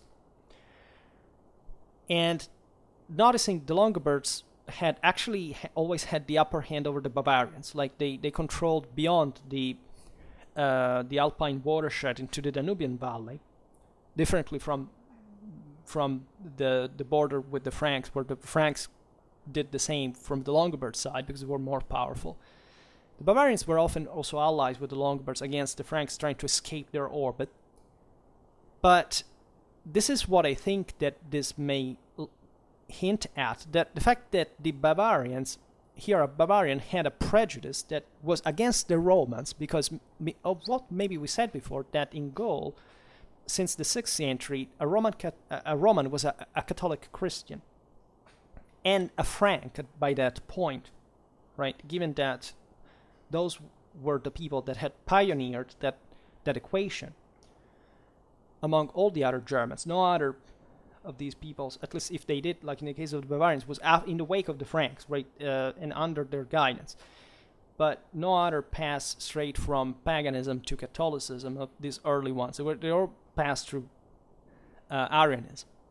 Well, it may be a complaint against Carolingian power. Maybe the Papal Alliance of the Carolingians that would take over Bavaria again and, bring it under their heels again. Or maybe there was some rivalry with the Longobards, even that were seen as kind of more like Romans, because objectively the barbarians spoke Germans, but the Longobards spoke a Romance language. Who knows? But it's interesting that the ethnic divide here was recognized alongside the Romanity and the non-Romanity of someone else. The non-Romanity of the Bavarians and the Romanity of someone else that, in this case at least, I don't think it's known, but may have to do with that. So there are new political identities in practice that are really juridical, right? We have to explain why this shift had also happened practically, because it's not just a cultural thing. We still have to explain how it happened. So the Goths, the Franks, the Burgundians, the Angles, the Saxons were an identity that could be taken on, right, substituting the previous one, right, or maybe just coexisting with it, integrating with it. After all, the Roman one being pretty much the same. Like in provinces, there were different identities. We've seen it before. Being a Roman meant you could be everyone. You could speak any language. You could come from everywhere. You could look whatever you wanted. You could clothe yourself whatever you wanted. As long as you participated to the Roman state successfully, you participated to the Imperium. You were a Roman, plus what you were. So this substitution was particularly so in that it was the military elites of these peoples, the armed warriors who called themselves Germans, like Goths, Saxons, or whatever, in the new kingdoms, because also that archetypal sense of virility versus the femininity was part of that dichotomy, the Uranic rulers against the Chthonic subjects, etc., that belong to all these same traditions. And being a man of this stock meant to hold the military, and thus the military power, the political power.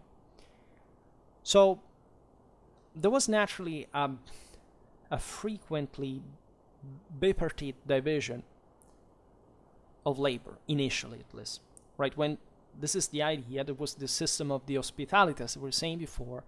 So it's a sort of feudal system where this people's norms are maintained by the local subject, right?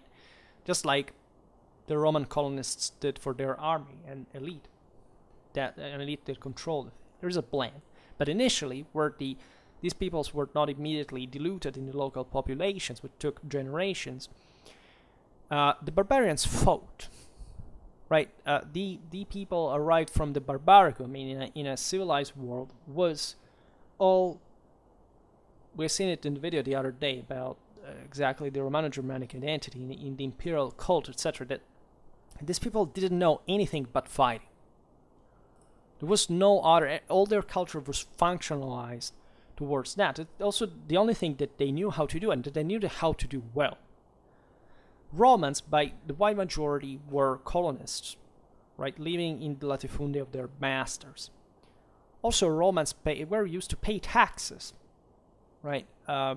So they had accepted, and this would happen again in other periods, right, within the same Germanic world at some point, properly the fully Germanic areas, that, feudalism at some point, it's a peasantry that gives up its own military power, because they realize that something superior has to be organized to make things work, and functionalizing it is more effective, right? That's also how the base of the empire had been historically. Even though, of course, it has started with an elite, there was also a consistent amount of fighters, right, that were politically cohesive and they had this moral force to keep, others under. So becoming a barbarian in this, you understand immediately, could bring with it tax exemption. Now, in a world, again, like post-Roman Europe, the early Middle Ages, consider there are no things such as census, like a cadastre, whatever. Like, if you live in a place and you also develop a sense of community, right, and you are more or less living also in conditions of, let's be honest, of material poverty, right? The early Middle Ages were a moment of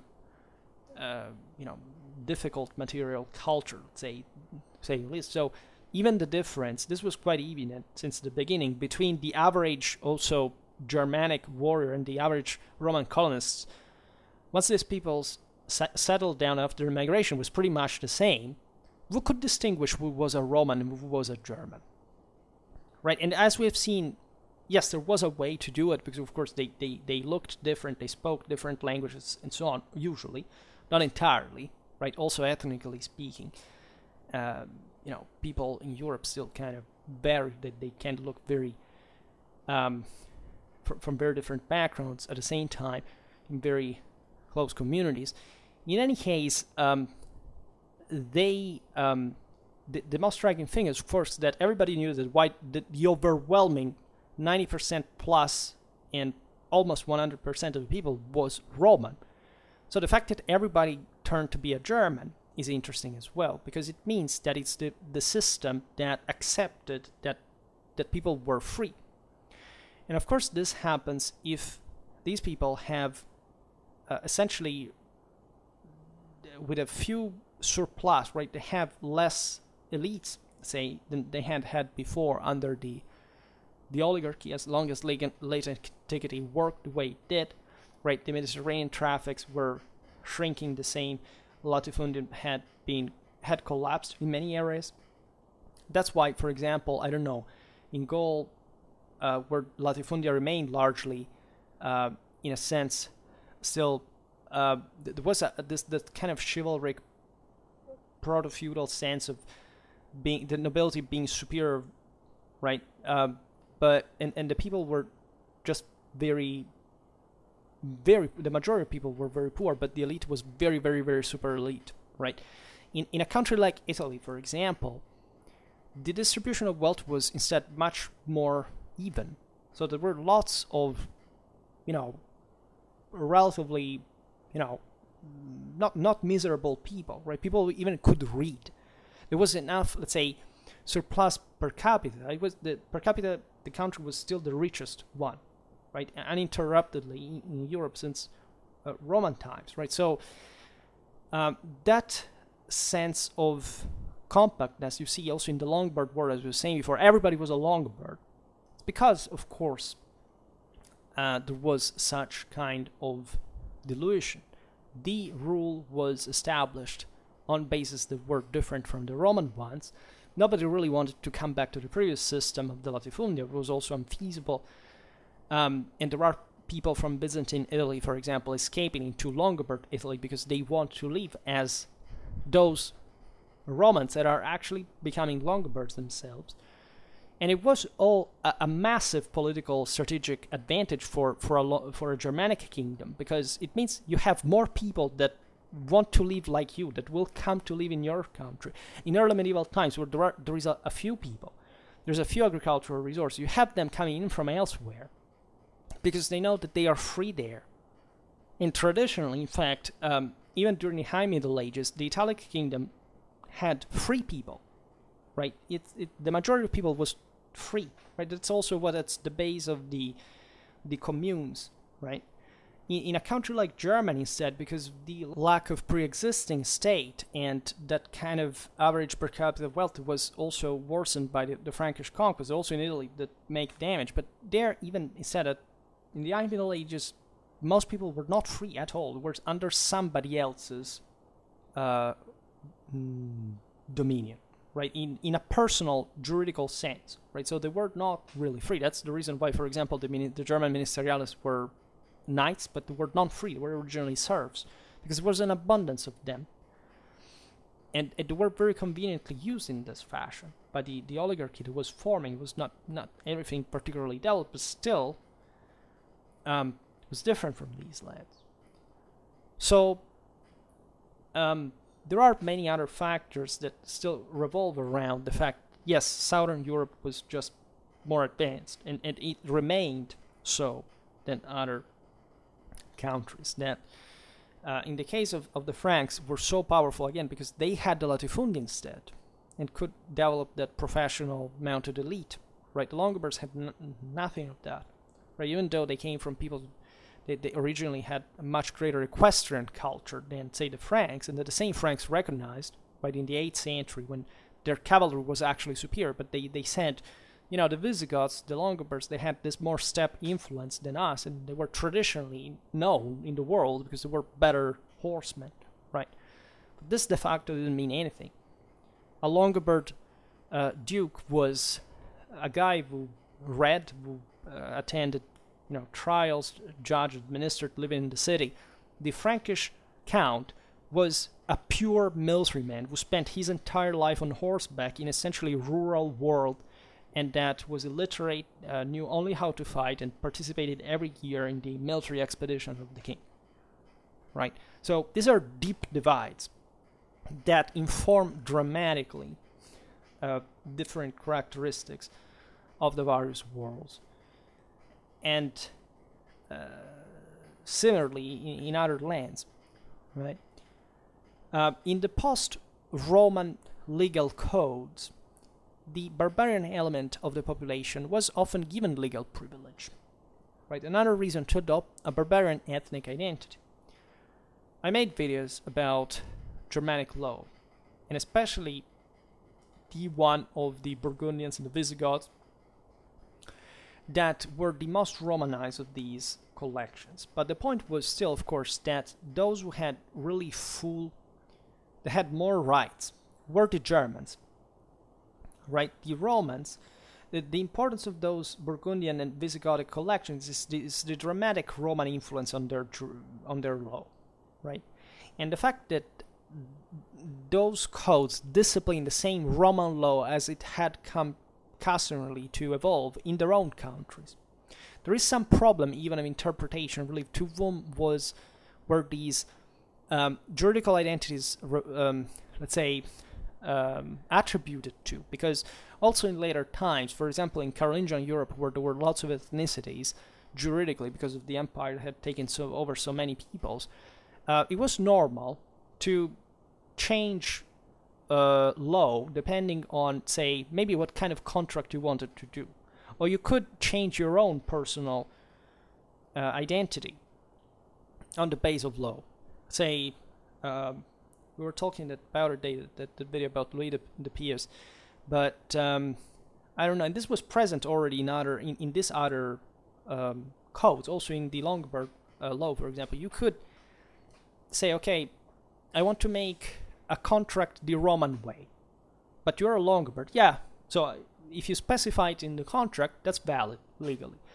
Or at some point you want to change or you want properly to use, you want to change legal identity, juridical identity nationally, because you think that there is a situation that will favor you more to be judged in a way. You can't do that, right? Okay, this latter aspect is more, it's less shady than it sounds. But at least it was important because these various customs were coexisting within a world that recognized people the possibility of changing such points of reference. And again, who did decide? Like, you don't have a passport that says, like, you're living in this place of southern Gaul, you're Burgundian, right? This depended on a broader political negotiate that the community could have, or that socially the person was considered, that there were slaves that were previously, there were slaves in general, so people that didn't really have any right because they were other people's possessions, property, and that were also Germans. For example, in Ostrogothic Italy, there was a saying that said that the last of the Ostrogoths really wants to be a Roman, because being last among the Ostrogoths, normally the average freeman condition was being leveled, right? You could be, yes, a freeman, but what did a freeman mean in a world that is still ruled de facto by a mob of aristocrats, right? Independently from whether they are the ultra-powerful Gallo-Roman aristocrat or the much more lower-profile kind of Longobards aristocrat.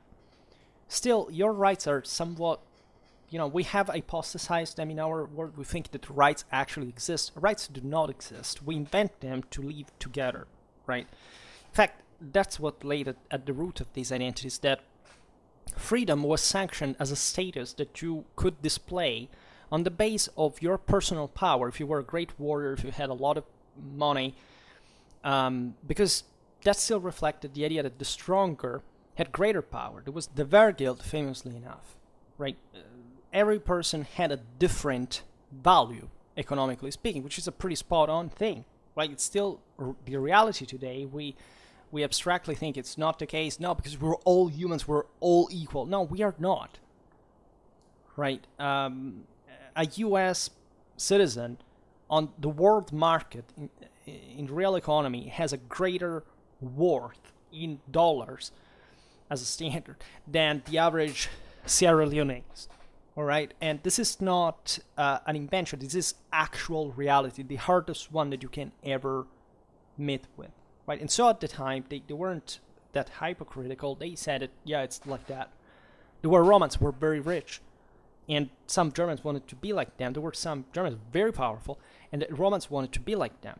So this really depended on the kind of situation. Again, all these differences that we are outlining about the various regions, etc., it have to do with this. Also, consider that this Southern Europe, again, has this much greater written continuity, right? More people were literate, these codes were read and used in courts, etc. In the North, everything was much more, let's say, again, oral, but also because it was much less of a public culture, where it was just the clanic culture that ruled more than else. But it was a hybrid. It depended also on the areas, of course, within this system. Interestingly enough, the famous Gregory of Tours, the author of the Story of Francorum, all the story of the Franks, the Clovis, of this passage, of these events, he was one of the best of the Gallo-Roman elite, like this great houses of southern Gaul. He had a maternal great uncle called Gundulf, a typical Germanic name, who was, however, part of a Roman family, of their Roman family, and perhaps this name stemmed from the fact that Gundulf had probably had another name, and a Roman one, had taken service in the Austrasian Frankish court, where he was given this other name. So in other words, this were part of the southern Gallo-Roman elite, and they had served the Franks in Austrasia, right? So in an area where, by the way, the standards of this Gallo-Roman aristocracy was much higher than what they had in Austrasia, on an average, even Frankish level, by some degree.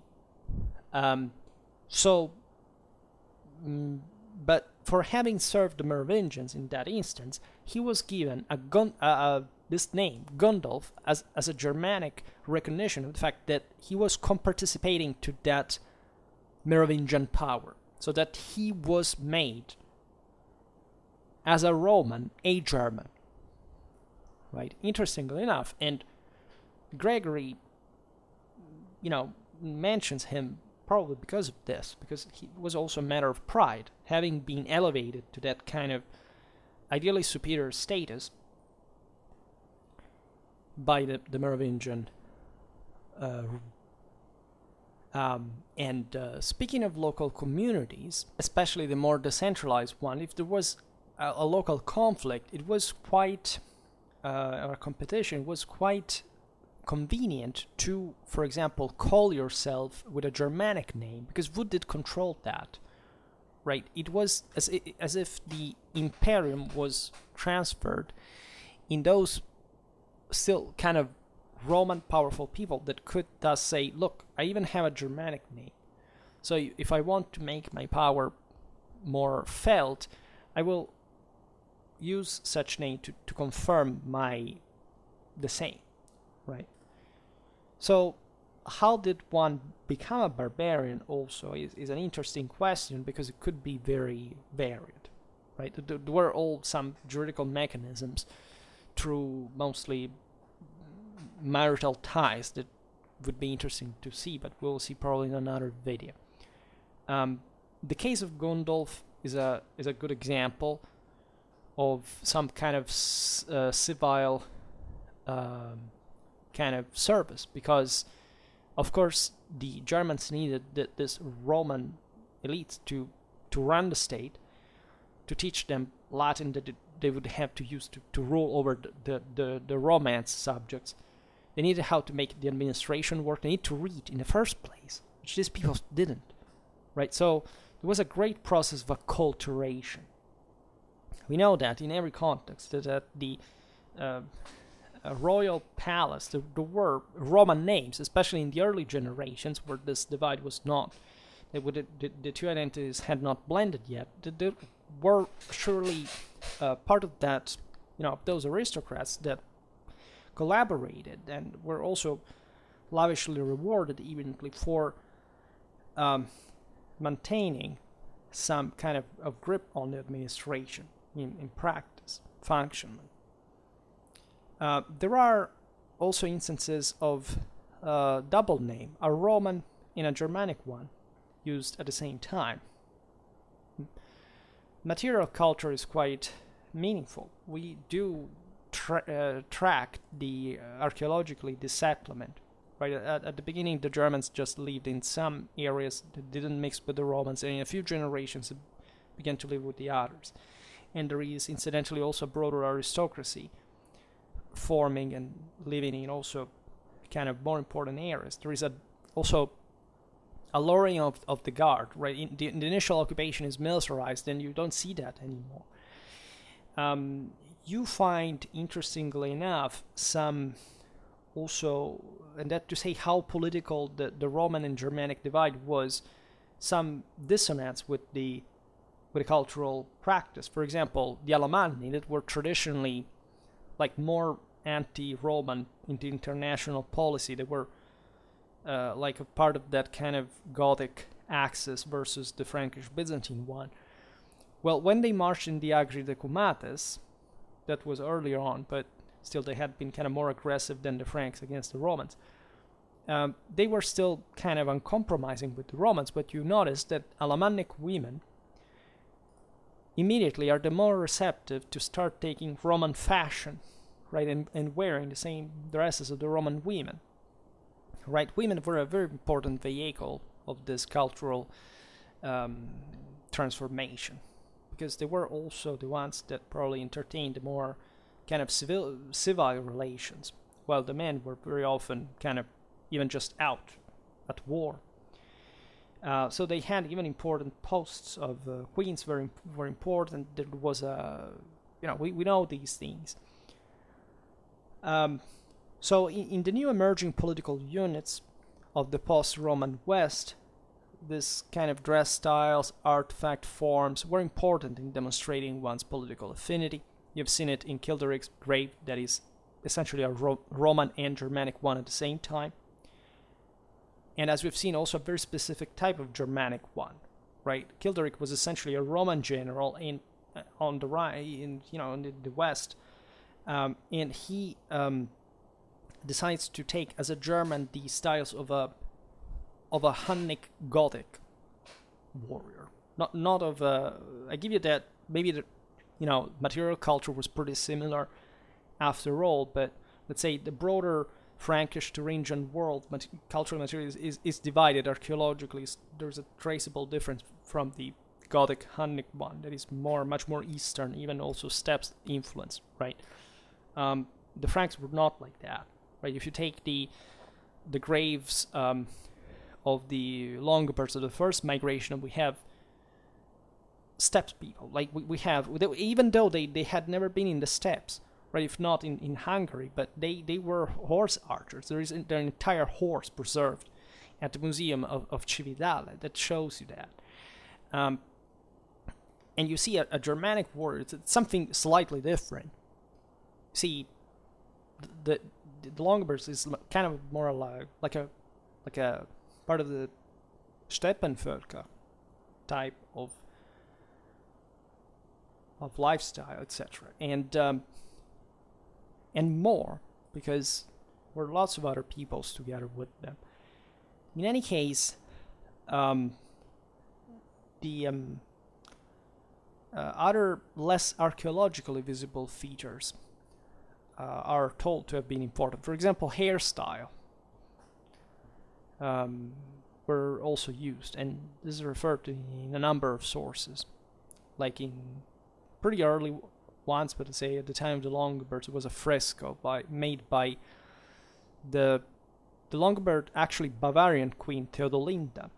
There was a Bavarian and a Catholic, but she had a fresco made in the palace of Pavia of the Longobards, depicted with the actual typical hair and beard style that Paul the Deacon in Carolingian times said to have seen, because when the fresco still existed at the time.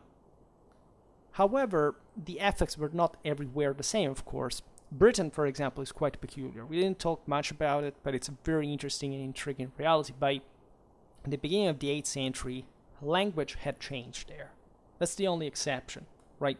Gaul, Spain, Italy all kept speaking Romance, right? And it's remarkable because, Gaul and Spain were not Italic areas, right? So the Romans did change the language as well. The Germans didn't, aside from local dialects, let's call it in this way. But in Britain it was different. People began to speak a Germanic language, essentially. Even there, surely mitigated, but still, right? One could say why, right? Maybe there were more Germans, like in Southeast Britain, compared to the Romano-Britannic population, to make that impact greater, or maybe it was a more violent migration, or people had emigrated from there, had shifted in the west. There are all these dynamics documented, actually, as always, because these invasions did produce such migrations, especially of the elite. But the people, well, not really. You don't really find some. You can't say, the Anglo-Saxons migrated in Britain. They killed everyone. They filled, the land with Germans, and so that's why we have English. It's not really that. We do know that linguistic changes can exist, right? And also being carried out by a small number of immigrants. Think about Arabic later on, as it spread with Islamic conquests in countries, again, that had nothing to do with Semitic languages. We have just seen that even just something like a national identity can be changed by these people very quickly. So that's maybe easier to do than changing language, but still it's a big deal, right? So no, even in Britain, probably the dynamic was quite the same. Yes, surely it was a less populated province. The Anglo-Saxons may have had a very important impact, right? They came at different waves, by the way. This is true also for other peoples, but in that case specifically, it seemed more. Consider also that Britain is smaller than this country. It may seem a strange thing, but also in terms of rules and what language is spoken could make an important difference. It's true also that Roman Britain was less ethnically cohesive than other lands. These were Celtic lands before the Roman conquest, right? So like Gaul, but in Gaul people after at this point by the 6th century spoke Romance. But in Britain it's difficult to tell really. There were some areas of the Midlands, of Wales, of Cornwall, etc. that were not really Romanized by any particular important degree. This was true also for other areas in Gaul and Spain. For example, Armorica/Brittany, the north of the Iberian Peninsula, it was very Celtic in nature, and there were also other kind of ethnicities there that spoke other languages, very often Celtic and sometimes also more obscure ones, and that were very often just they were influenced by Latin, of course, importantly, but they were also thought identically to be something else. For example, in the video about the Duchy of Gascony, we've seen that many Aquitanians took on this Gascon identity, but most Aquitaine had nothing to do with the Basques. But still, it was a way to say we prefer to be that than Frankish. And given that in Aquitaine there was not really like a truly Visigothic presence anymore, the Gascons seemed to be the most viable one for that kind of ideological divide counterposition. Now, there are many theories about Anglo-Saxon history, right? The Franks, the Goths, and Burgundians had similar, if not greater, political and military dominance without changing the local language, except along the Rhine, because the Rhine was heavily depopulated, so it was re-Germanized, and actually was Germanized from scratch, meaning that the Rhine was, something Celto-Germanic, at least before the Roman conquest, but it was prevalently Celtic. The Germans were really the newcomers, like just south of the Danube in Bavaria, right? Those were Celtic lands. There had never been Germans before the migration era. Speaking of lowland Britain, there was also the more connected and would remain, right? So that the most important Anglo-Saxon kingdoms were established there, whereas in the north, even the Angles and others that say, like Northumbria, remained much more open even to other influences, the Celtic one, the Norse one later on, but that was also political, right? It was just saying we don't want to be like those guys in Wessex, let's say, that have nurtured that type of identity, also from a cultural point of view that reflects in the political institutional one and what they're doing in England. Also, yes, there is something about the larger numbers of incoming Anglo-Saxons that is too crude and also partly unverifiable, quantitatively speaking, datum. These all are factors that contributed, right? But there is another element that is the strength of provincial identity, right? In those areas where the transition to barbarian power was the smoothest, that were in fact the most Roman ones, that is southern Gaul, 6th century Italy and Spain, right?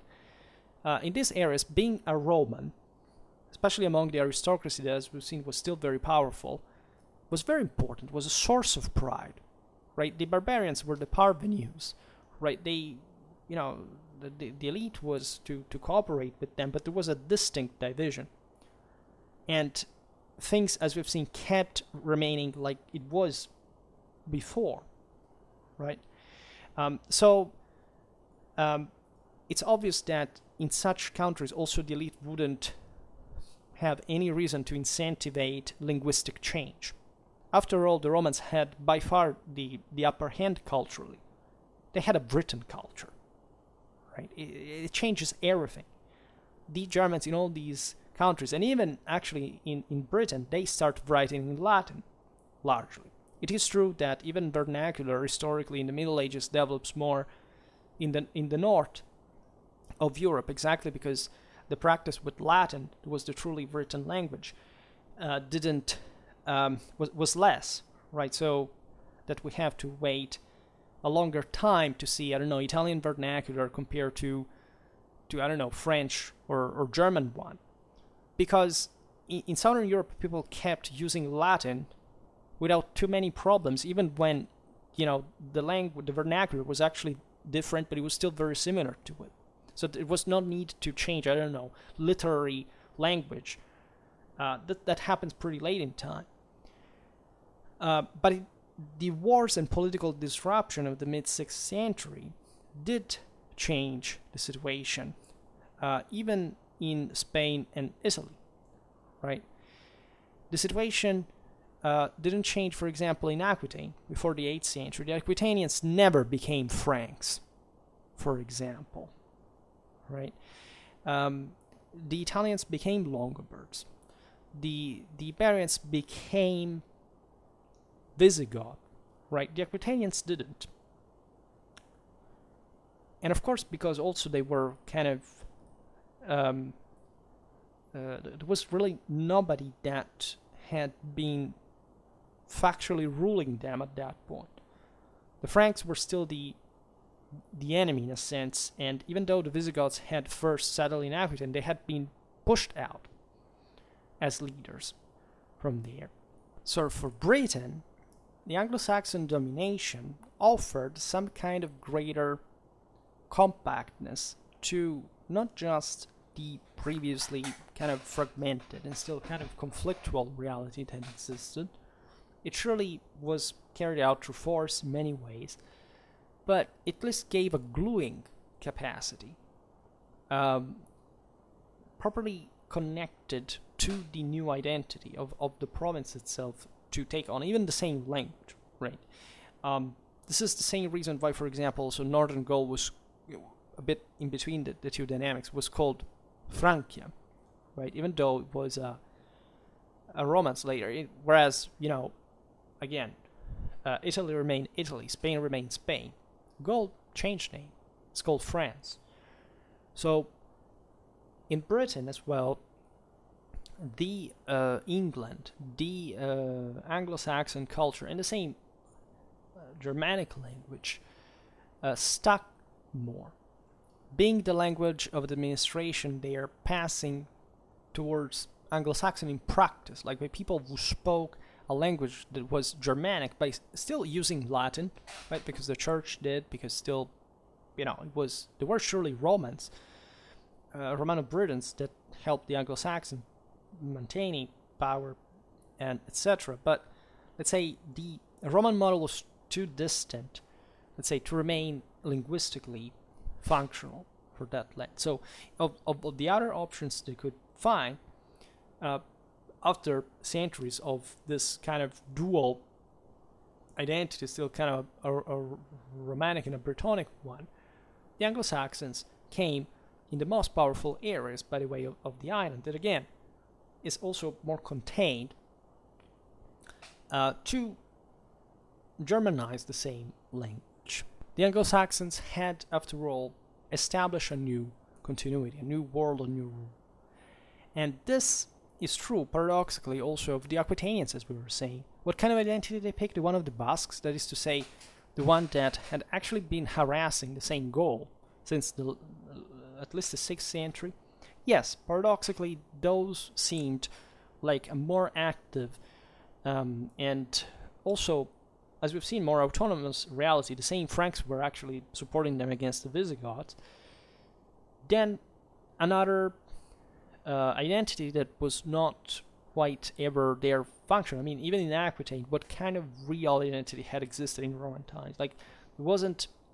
Yes, there was a mix of identities, a pre-existing, the same Aquitanian one, you can argue, the same Basque one had been part of the surroundings, but also the Roman one, but there had never been like kind of another people, either other than the Visigoths that had been dislodged, that really emerged from that land. So it was again assuming the identity of some more powerful reality that could provide with some, at least, real force, even if it didn't manage to control the land, like in Aquitaine, but it's something else. In Britain, the Anglo-Saxons largely do, right? And especially in what had been the center of Roman rule, the most advanced one, the one historically also more connected with the continent, that was also influenced by the Merovingians and what they were doing there. So it's still understandable. So it's also obvious that in the north, Roman identity counted for much less in the first place. So in north of the Loire, also the Frankish identity came to be universal by about the beginning of the 7th century, right? The change had been relatively quick. It was advantageous to say, okay, I'm a Frank, because at that point, the Franks had established a huge power, right? The Merovingians had created an empire. And so those who lived there said, okay, I'm a Roman, but you know what? Being part of that system, if I become a Frank, is kind of maybe providing me with greater chances, greater opportunities, etc. Especially if those people were kind of already more powerful on their own, which was the case for me, right? It was not really a community, again, ruled by free people. This was already kind of a strongly oligarchic world. In lowland Britain, as perhaps along the Rhine, the situation seems to have been even more extreme. And so, while it's not unlikely that Latin speech and Roman identity were replaced, first by a British political identity associated with the West British Highland rulers, and by the English identity associated with the Eastern newcomers, right? So that even the Celtic fringe became, was already a bit Celtic in the first place by the end of the Roman Empire, in the first place, but re-Celticized because there were other powerful Celtic entities in the rest of Britain and Ireland that could hegemonize that culture further, right? In also an anti-Anglo-Saxon fashion. So when you have this pretty dual reality where also there is an attrition between, say, the third side is destined to disappear in a sense, and you can see it even in today's politics. Like there are some parties that appear, disappear, depending on what kind of trend they actually, kind of wave they actually ride, right? So that at some point, some identities that seem so deep do not exist here. I think about in Europe, especially after World War II, there were very specific, in Western Europe, of course, very specific parties, right? Very specific political ideologies that in many ways are still universal, but the name of those parties for a couple of generations was really defining. Today, that thing doesn't even properly exist anymore. Yeah, maybe there is some party that, generally speaking, inspired itself to that old one. But largely it's lost.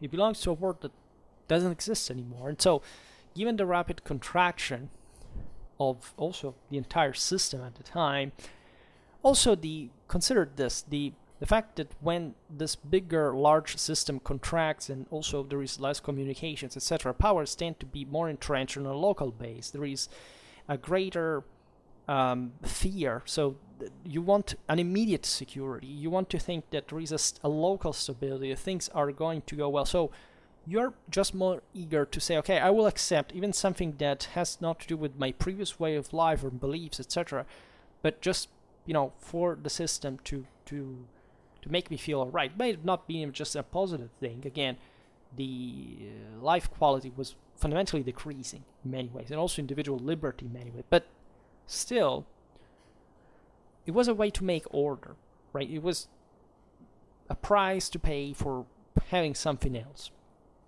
And just sometimes it's not even maybe a good deal, right? We don't have to think it's just about a rational choice. But the fact that those moral forces to defend another order did not exist anymore, and the system had collapsed in the first place, means that the protagonists of the story, of course, are not much the Germans, but the Romans, that decided to Germanize. Because again, it was unfeasible otherwise to do anything else. And it was very easy for, in this sense, Germanic rulers to exploit this kind of, okay, somebody gives me power, I will take it, right? Because those Germans were just more habituated to seize opportunities in a world where you didn't really have a choice whether to be morally strong or not. You had just to always be up to a fight, because otherwise you were dead anyway. The Roman world was softer, as we've seen, was still tough in important ways, but it was open to accept that in the broader system, that new establishment, right, as a convenient one. So we also know another dynamic in Britain from the late 4th century was the emigration, right, from the same. So that's why Brittany, for example, is called like that, and not Armorica. There were important changes connected to the Anglo-Saxon migration that were different than when the Franks took over Gaul, right? Also, Gaul had many more resources, by the way. Britain, generally speaking, didn't. So that also was like you have to leave at some point. If you even think that instead that situation is less favorable, like Britain was definitely the place where people might have been more apt to, to change even actively than, say, a big system like, I don't know, Gaul or Italy. Even though there were pretty traumatic breaks that forced people to make changes at the same time. So, again, today we cannot enter in the specifics of every single land, but you know more or less what we're talking about. So, for example, on the continent, the burial rites of the Germanic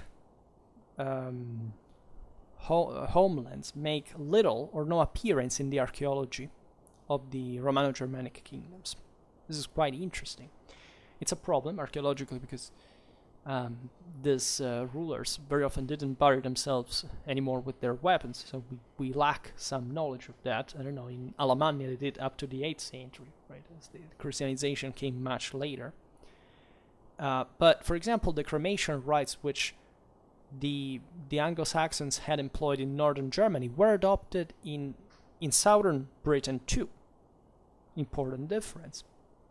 So even in there, as you know, the church had suffered a very crippling blow, and there was a point at which England had to be evangelized, even though there had been a Roman church right in Romano-Britannic times.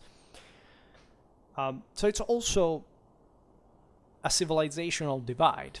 I mean, when the Romans left Britain, which civilizational force could take over, right, to maintain a functional system? Right. In many ways, it, as we've seen, it collapsed, and external, more driven peoples profited of that.